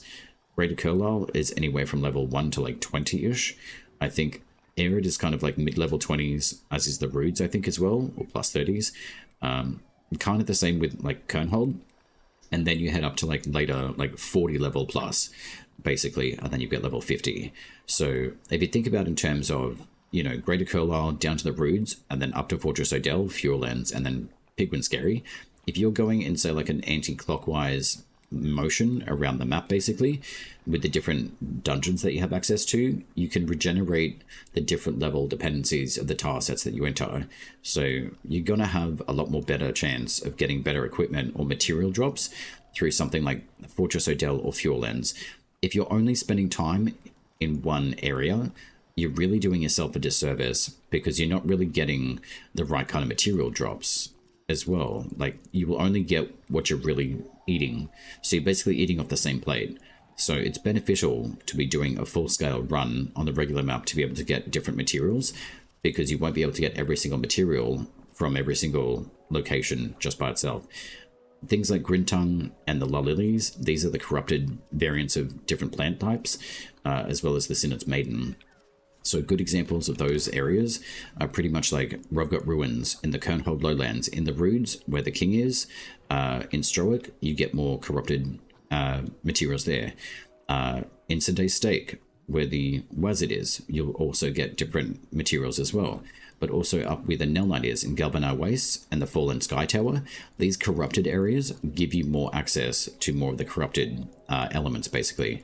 Jaden drops, they drop more so, you know, from like your swamp areas, like this area up in the Fuel Lands, up near Creedon's High Tower, or you can go down to Birdie's Bog, which is basically like the starting area of the game, which is nice. So there's plenty of options available to you guys. You've just got to make sure that you're following through with like finding different areas, basically. Don't focus so much on what you're not getting. I'm starting to notice that quite a lot.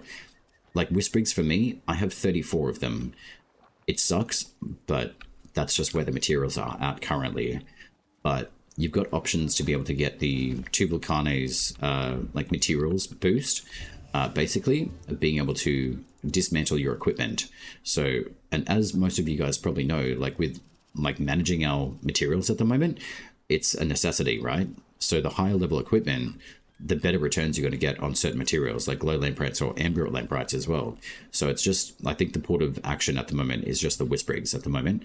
And look, it's not ideal, but it's just, it's a reality. So I think with different material opportunities being made into the game, just experiment. That's the whole point of being part of the Preludes as well. I think with that, like, chest blazon, like, it's a chest, I guess. But I'm pretty sure if it's the one that's behind Mendicant King, I'm pretty sure that one's just a quest one. So I'm going to go have a look at that one. Yeah, no problem, Scroll, yeah. With, like, if you don't have, like, excellent tempers that you want on that particular weapon, keep in mind, like, we're getting a whole new temper system anyway. So if you have a Moonsteel weapon, as an example, and say it's, like, got really shitty tempers on it, that's fine, because you're going to be able to revamp that thing anyway at a later stage. So I literally just got a Rived 2, like, yesterday, and this was in, like, a level 15 dungeon. So essentially why I'm doing a lot of the live stuff is showcasing the fact that you guys can, like, actually go and find these things just out in the regular map. Most of it's solo play as well. Co-op, it has potential to drop them, but not as much. You've probably got better acquisition of, say, like, Noble to Sovereign and Legendaries than you do with Moonsteels, to be honest. And Koga's not really going to give you that sort of opportunity either. So Koga is just for higher level potentials, but it's not as, I guess, cleanly listed, basically, as, say, what the base material map would be. So that's just something to take into consideration when you're doing the runs. You run out of Whisprigs? Yeah, I mean, you're going to, basically. Open says me.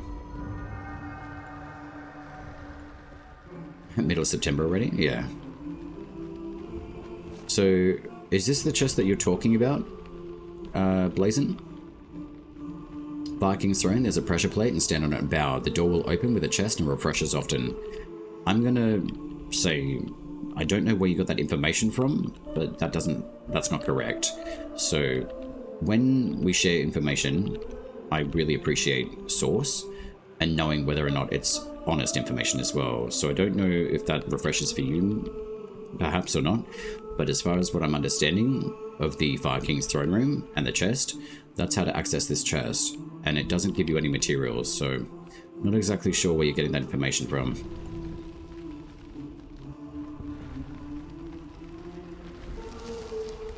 But that is definitely the chest, accessible behind the Kith of Kings. So I do appreciate if you guys want to share information, but if it's valid information and sourced based information. So sharing that sort of information is one thing.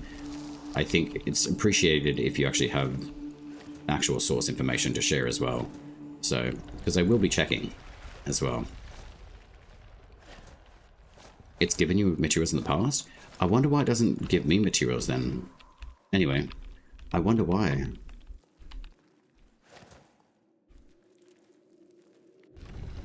I think when you initiate it, I don't know.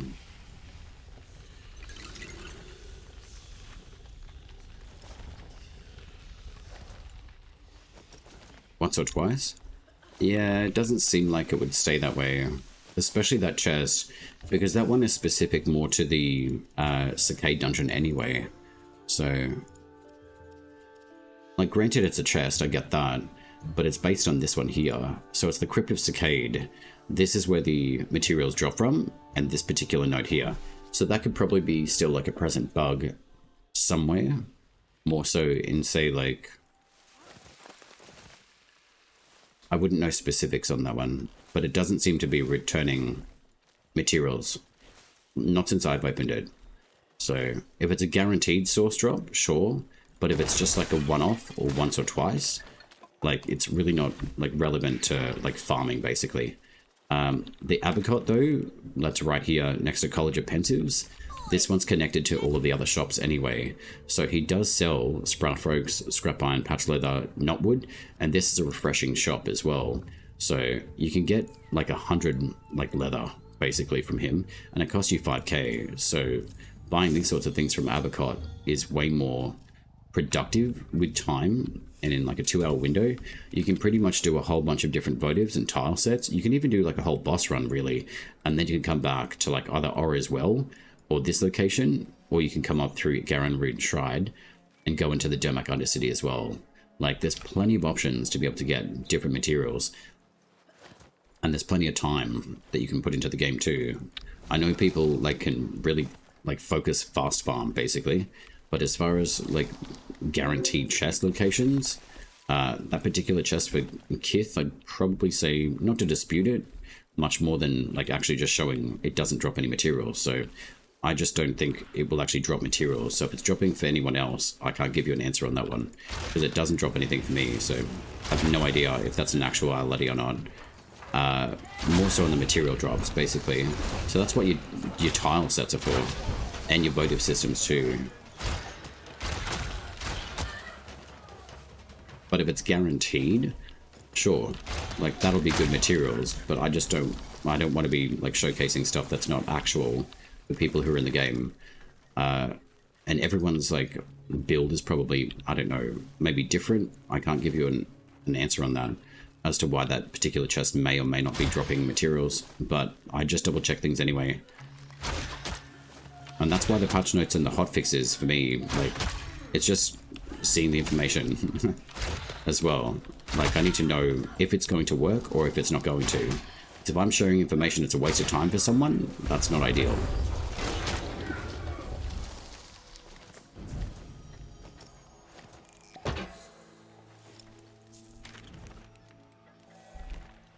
I do want to check this tile set out there. I have a feeling this one may be solos, but I just want to double check.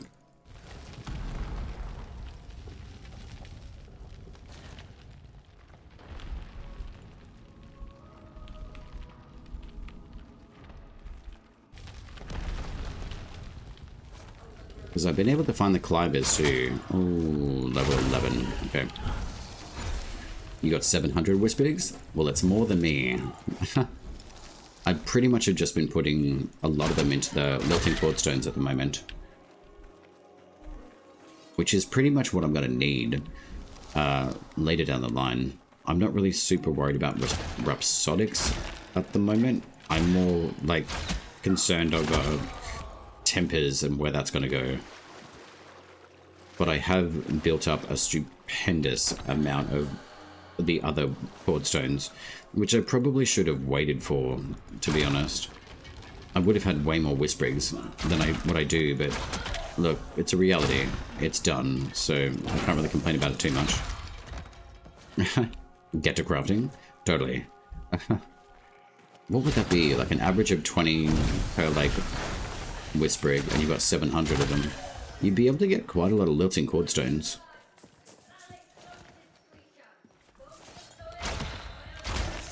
Soil to sky, yada yada yada. Okay, so this is the really old tile set again.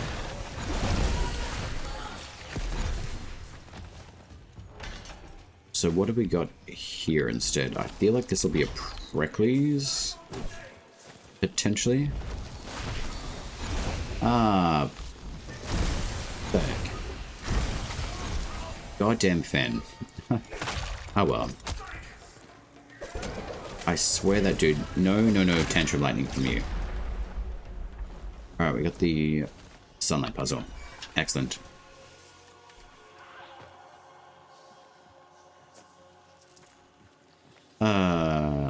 That's not ideal.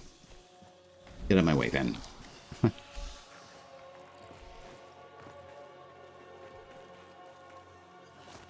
Yeah, I know. He does annoy.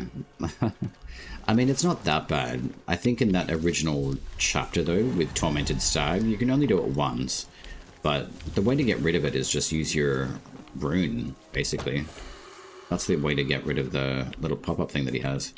It's annoying, but... And look, we got glow lamprites too. So, like, lower level tile sets, they will show up. I have a feeling what may be happening is that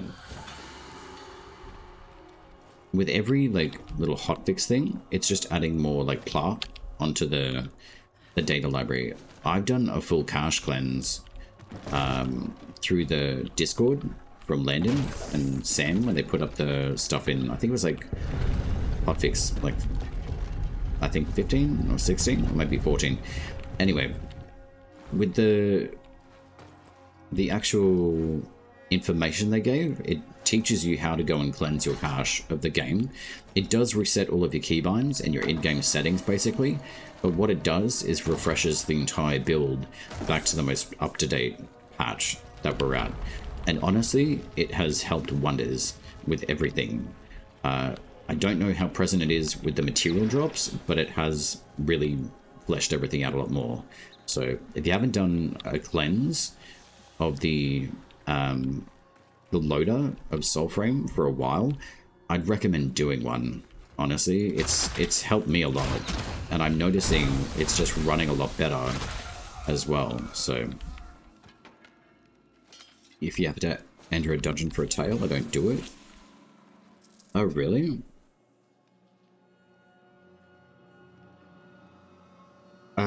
Your dungeon tails, though, if you don't enter a dungeon through a votive, though, you're not going to get as many good drops or even experience boosts from votives, too. So, if people aren't doing your votives, there's a problem. Because you're not going to be getting a lot of faction rep as well. So, leveling factions, that's how you get more faction rep. Not just through your sieges, and they do drop experience. Not a huge amount, but your votive systems that drop you into tile sets will give you much better, like, faction rep if you run them.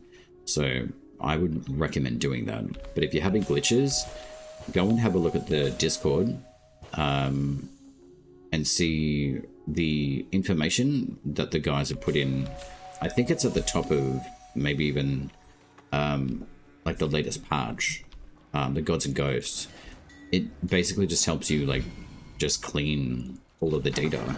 So everything should run a lot better. And if you haven't done that for a while, or even verified, that's probably why you've got in, like, so many issues. Or, like, bugs or drops, whatever. Like, that all accounts for this sort of stuff as well. So if you want it to run smoothly, like, that's what I'd be doing. Yeah. Your votives are where it's at.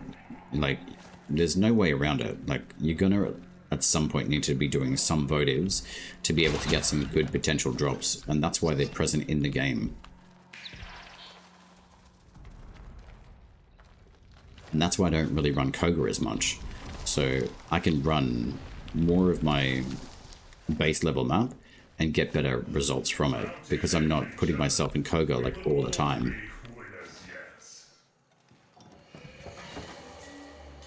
Can I please get an Odiak or Ignemora? None. Ah, lame. Hello. Goodbye. Indeed. A fresh prize.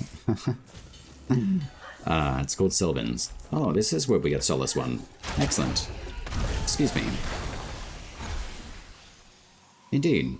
So this is where we get Solace 1. Wonderful. And I did get the Rib 2 drop from Sylvan's, by the way. The Moonsteel variant. Almost one more rank for the Silent Rose. They are a good faction. You got an Ignimora from a votive quest? Yeah. They just got better drop chance as well. Like, they do give benefits to doing votives. But I'm just noticing, like, people will run them mostly from trees. Some of them can bug out a little bit, but not, like, badly. But this one, this particular tile set that I run around the Dermax, around the earlier tile sets, you've got, like, pretty good chance of getting Moonsteels. And it doesn't actually have to be level 20 plus. You can literally run this one here and this one here, just northeast of College of Pensives. There's the Kit the Kings, and you can run back down to this tile set that's right next to Birdie's Bog. And honestly, it's been working quite nicely for me. But it's nice to run different level tile sets as well, because you can get high level equipment like Needle's Eye, Bog and Myrtle, Ignimora. You can get the Maestro Bow. Like, level dependencies do count. So if I'm running around these ones, I don't mind getting lower level equipment because I have the opportunity to get a Moonsteel variant, which has been really nice. Hell yeah, it'd be really nice. So yeah, like these sorts of areas, I would honestly like be jumping into these tile sets. You can even do it through your Kit the King's factions too, you know. And if they do send you to a dungeon, that's beneficial as well. Because then you've got a higher chance of having a Banneret spawn, and they have a higher chance of giving a Moonsteel variant weapon too. You daydream about at work? Yeah. I daydream it all the time, even when I'm not playing it. It's weird, but it's nice. It's just enjoyable. I think I've just sunk a lot of interest into it, and it just piques my interest, and like I literally like play it for hours. Mokno Moon, useless, useless. This one, beneficial. So we can go do the Glades. Just as a bit of a breakup. Hello. Goodbye. So as far as, say, like, level dependencies go, it's pretty beneficial to run a whole different level dependency. It just depends on what kind of content that you're running. But as far as, say, like, Moonsteel variants, all the different weapons that you can pick up, just run different levels, and you'll be pretty good. Some of the earlier tile sets, I've been very gratuitous with. Really good drops. So it doesn't have to be like level 100 plus just to be able to get good stuff. You can literally run a level 15 tile set and you can walk out with a Moonsteel, which is pretty ideal. And I would say that's a pretty good return of interest, basically, spending time on a low level tile set. Because if you're at a later stage of game, you'll be walking away with a really good weapon. And it's a rare one too. You jumping into Midrath? Nice. Will I be jumping back in later? Potentially. Yeah. Yeah. Be nice. I'll come in and say hi soon as well, Scroll. I'm just going to go for a few more runs, I think. You down for anything? Hell yeah.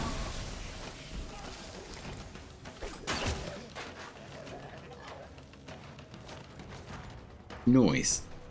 That'll be lovely.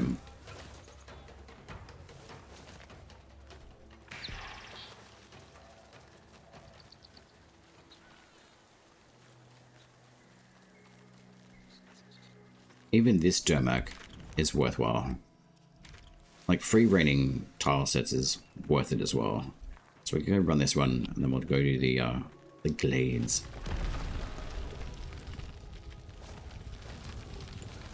You've gone several times for that chest? Like I say, like, I don't have an answer on that one. Like, I picked up the note for when the the Saccade come through, so if you're able to garner materials from it, like, you're in a good spot, I guess. But from what I can see, it doesn't seem to be producing anything for me. I just check myself, because if I have, like, information happen in chat, like, I just want to go check it for my own understanding. So, I don't have access to that chest, it doesn't seem to be dropping any materials, so it's not necessarily something that I would be, like, advising, basically. But if it works with someone else, great.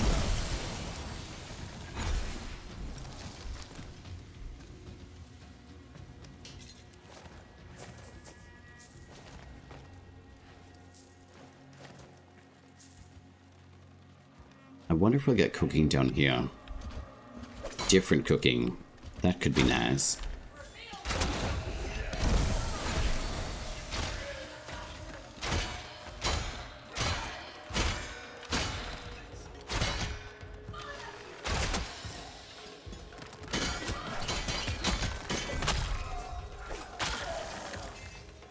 Okay, our shell is back in action. So we got Preludes. So this is a level 9-10 set. Okay.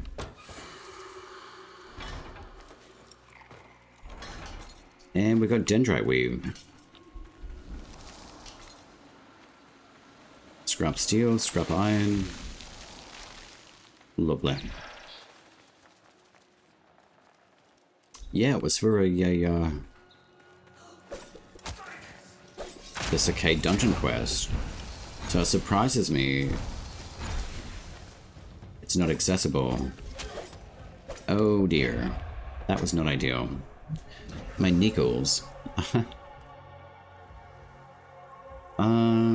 don't even know how to do that without spacebar, so that's fine. We'll go Speedy Gonzalez down.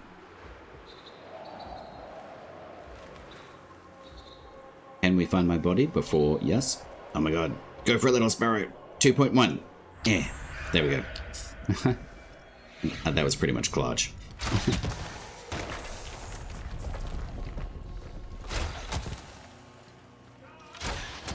And maybe we'll get a Moonsteel out of these two. We'll see. Yeah. It wasn't ideal. My poor little kneecaps.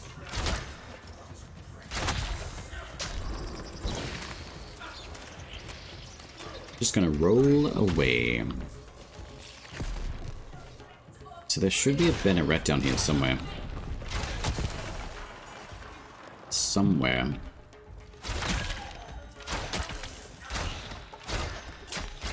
Nope.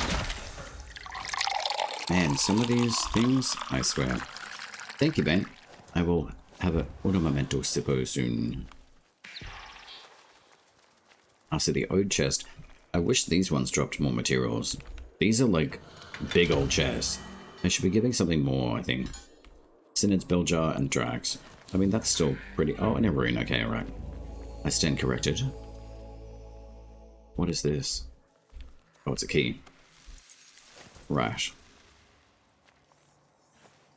A jar of replenishment. I do have the jar of green tea replenishment.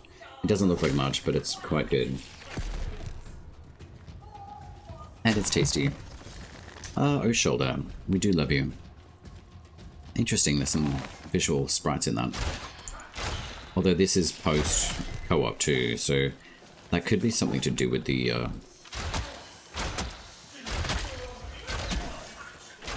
visual silly business, which is fun. Green tea is very good. Yeah, I definitely needed it this week. I actually feel like I'm... Okay, I didn't realize there was the trap there, but there we go. That's beneficial.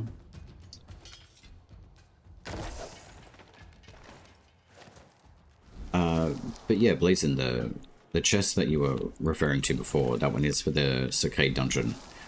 It has a little poem in there. So when you first open it, it does have materials, but yeah, I'm not really sure if it's still producing yours or not. Can I open this one? Okay, we have to bash our way through. Right. I wouldn't mind seeing something special happen with these, I don't know, like little prayer things. Like you can press the little stone on them and this recesses back and gives you something. I think that would be kind of cool. Okay.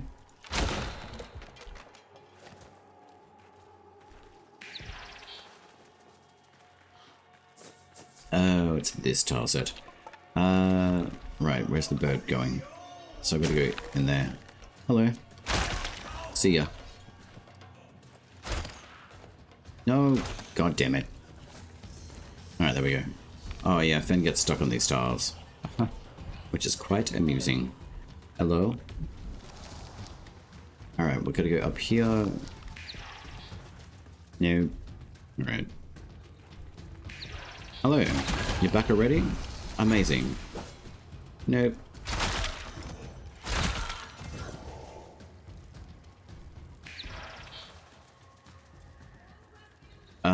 I don't want the encampment. That's why it keeps on going that way. Hello. Goodbye.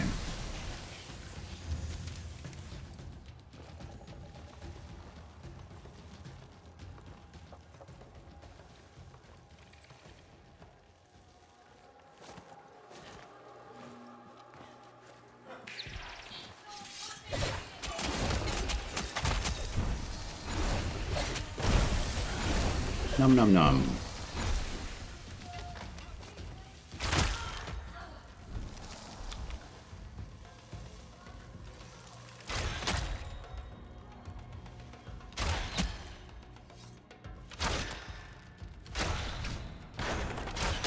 You were so close.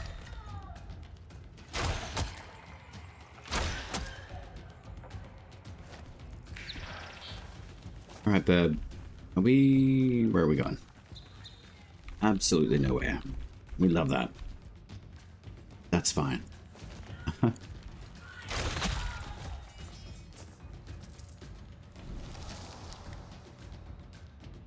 So what have we got there?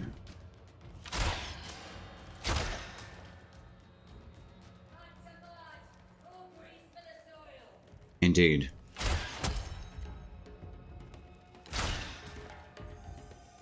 So that's where the puzzle is. Awesome.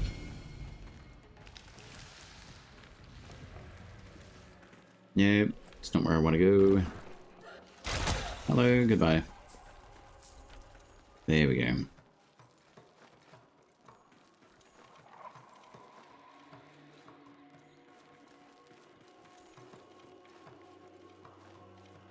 I feel like I might get some lunchies relatively soon.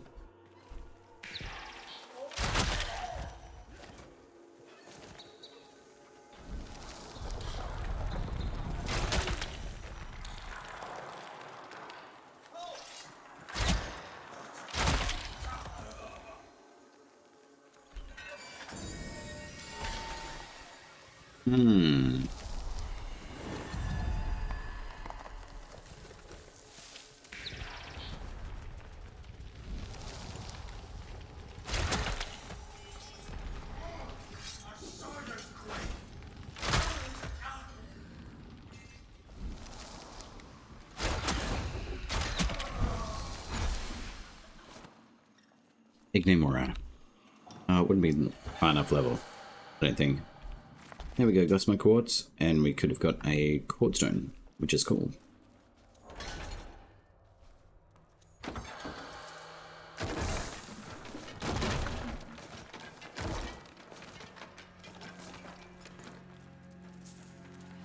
And a whole bunch of drags. Lovely.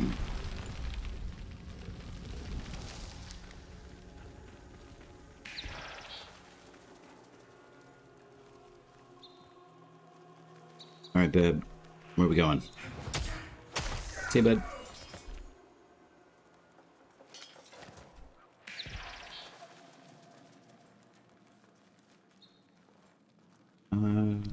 Is there a chest up here? No. Okay.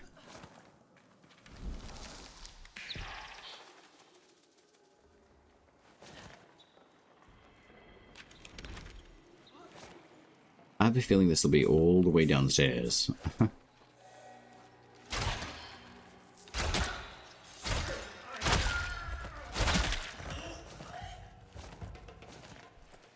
Interesting. Well, I mean, if it refreshes for you, then I don't, like I said, I don't have an answer. I don't know why it would refresh. Maybe it's something that you got lucky with, and mine's completed its cycle. Which technically it should.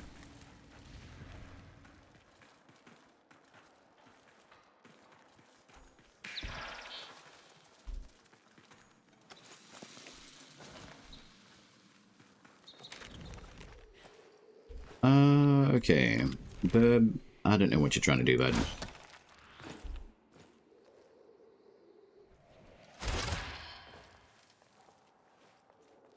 Is this... Indeed.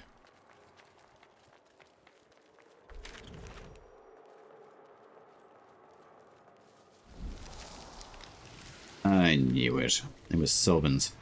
But he's annoying. Yeah, I'd probably say, like, if you have, like, if you've done the Saccade quest, maybe, it could just be something old. There's multiple different things that could be possible, but as far as I'm aware, once you activate that chest, it should just give you a note and then direct you to the Saccade dungeon and do the Saccade quest. And once that's done, like that chest, it should just despawn, basically, as in it'll stay there open, but it shouldn't be producing more materials. So I can't really like identify why it would stay active for you if you've done the Saccade quest, if you haven't, and why it's not completing its cycle of being useful. So in short,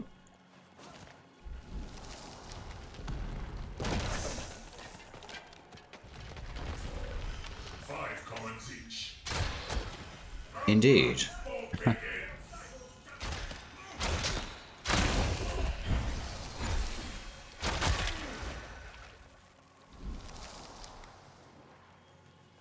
Oh wow, what's this? Oh, Vasp. Righto.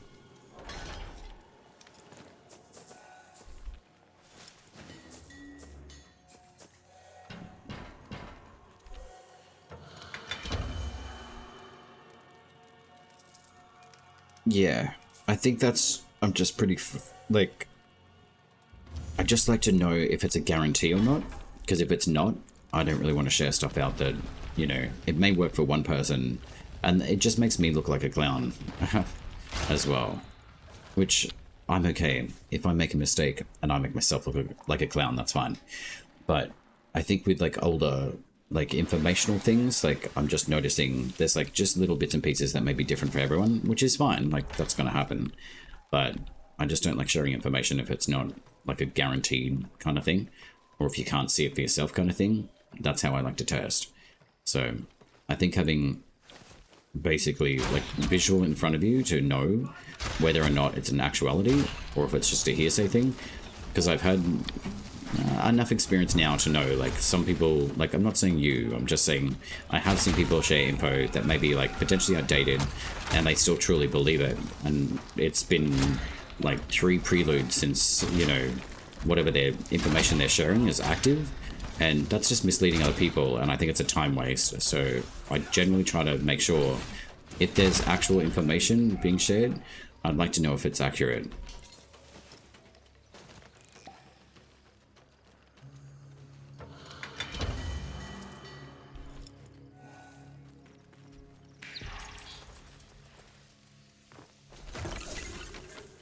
Tend the harvest. Absolutely not.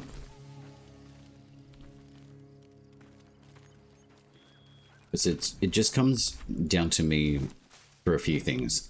Accuracy of information, what I'm sharing, who's sharing it, and where it's coming from. The experiences are going to be different, but at the same token, it's a time thing. And a lot of players, and I'm noticing this a lot of people are saying, oh, it's a very big time sink. It takes time to do X, Y, and Z. So if it's more of, say, like an efficiency thing, that's pretty much where my standpoint is when it comes to those sorts of things. So it's not to go round in circles. It's just to say, if it's accurate information, great. If it's different, update it. If it's outdated, at least making sure I'm knocking it off the list and double cross-checking it with like hotfix or patch notes, just to kind of look at it and think, okay, cool, that's no longer active because of X, Y, and Z. Hello, sir. A token from a grateful king. Indeed. My beloved flame. She'd have chosen the same. Would she? I'll believe you one day, Ben. Go with courage. Okie dokie. What have we got with Gwilyn? Stock level 253. Alright. I'm gonna have to go delete some weaponry again.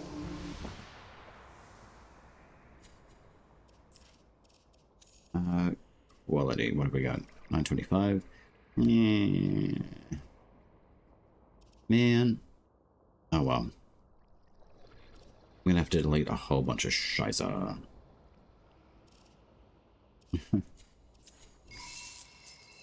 How many do I want to deliver though? Deliver to the void. Yeah,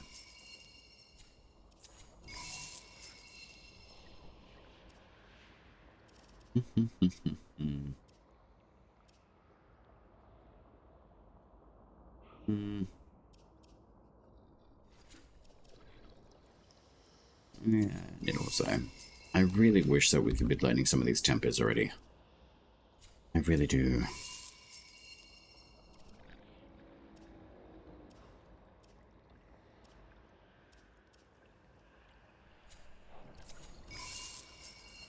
With 47. Hail. Let your heart choose. Mora bless you. Indeed. Fight justly. Blessed be, sir. Blessed be.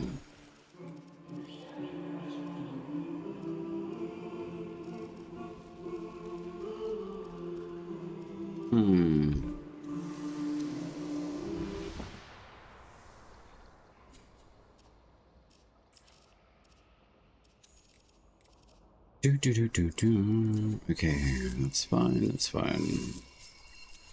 The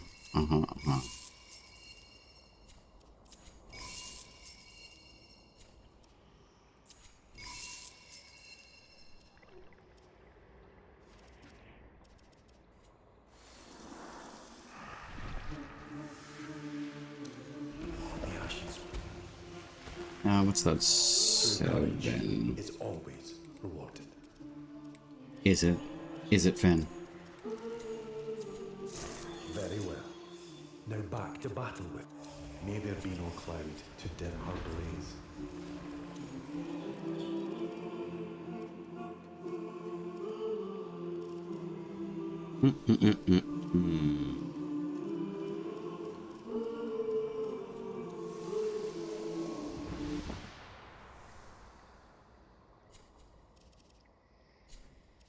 Try something, I think.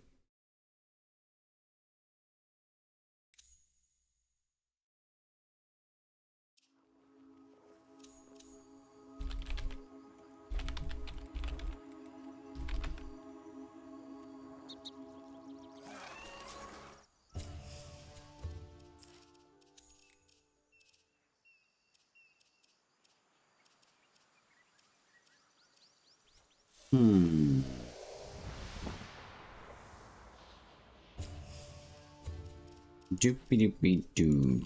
Righto.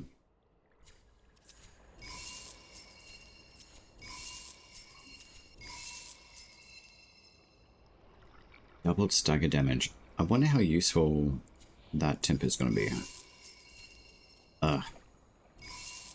Unencumbered? I don't think so. From above? Terrible. Situational, rather. So what's that? 111, 144, 140. So that's probably the best one. Although this one is very good. So what's that? 248. Alright. One more time.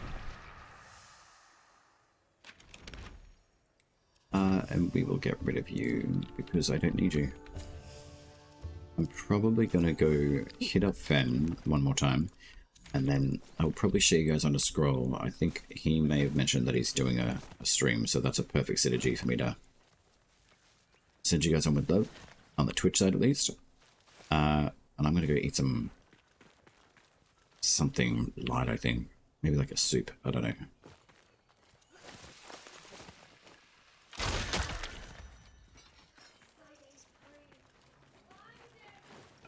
No, I'm hidden. So not with scrap and front. Righto. So that should probably change over in like an hour and a half.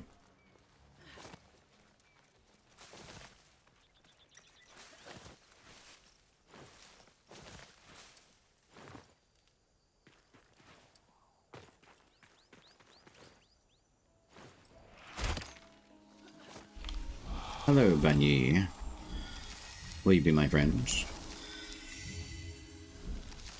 Maybe. Magical. Thanks, bud.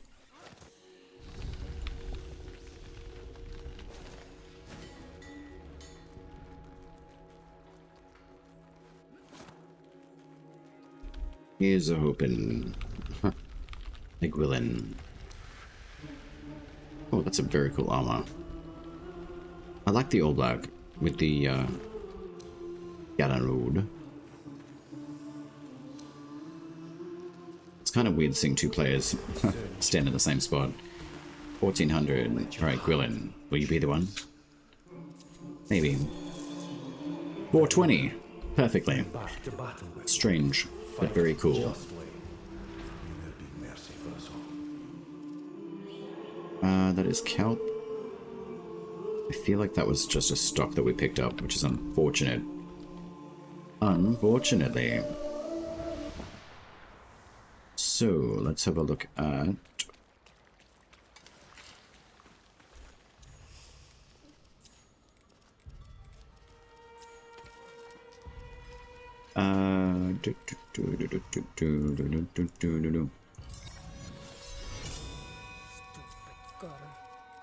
Thick as slag.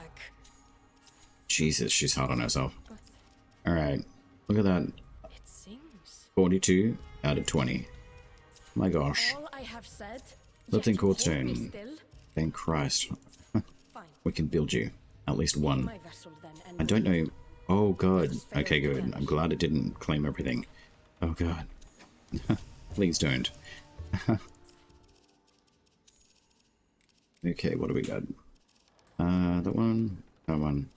That one's terrible. We'll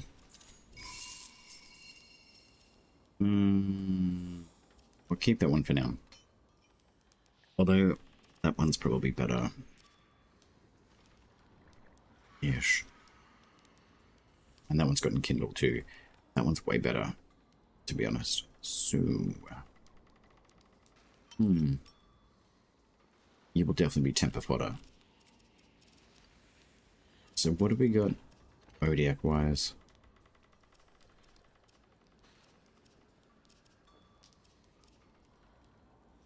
Okay. Alright. I think I'm gonna go have a look at Verbenia. What is the next step? A morsel, a snack? So they're all good. We got the Lily, just barely. We got enough of those, which will be fine. So I need to go get some more materials. Burger, we should be good for. Drab. Everything drab. Oh, right, we're in a faction hub. Can't check potions there. So what do we got? 23, 16, 5, 5, and 5, 7. Okay, cool. Well, I think we're in a pretty good spot, I'd say.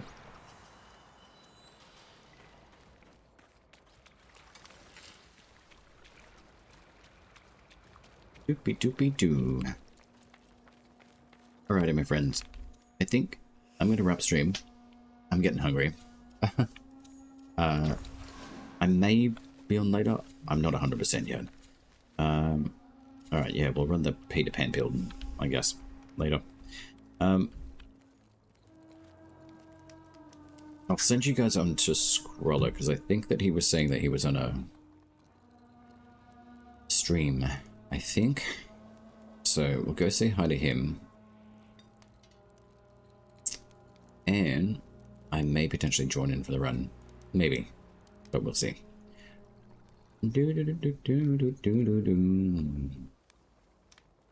Indeed.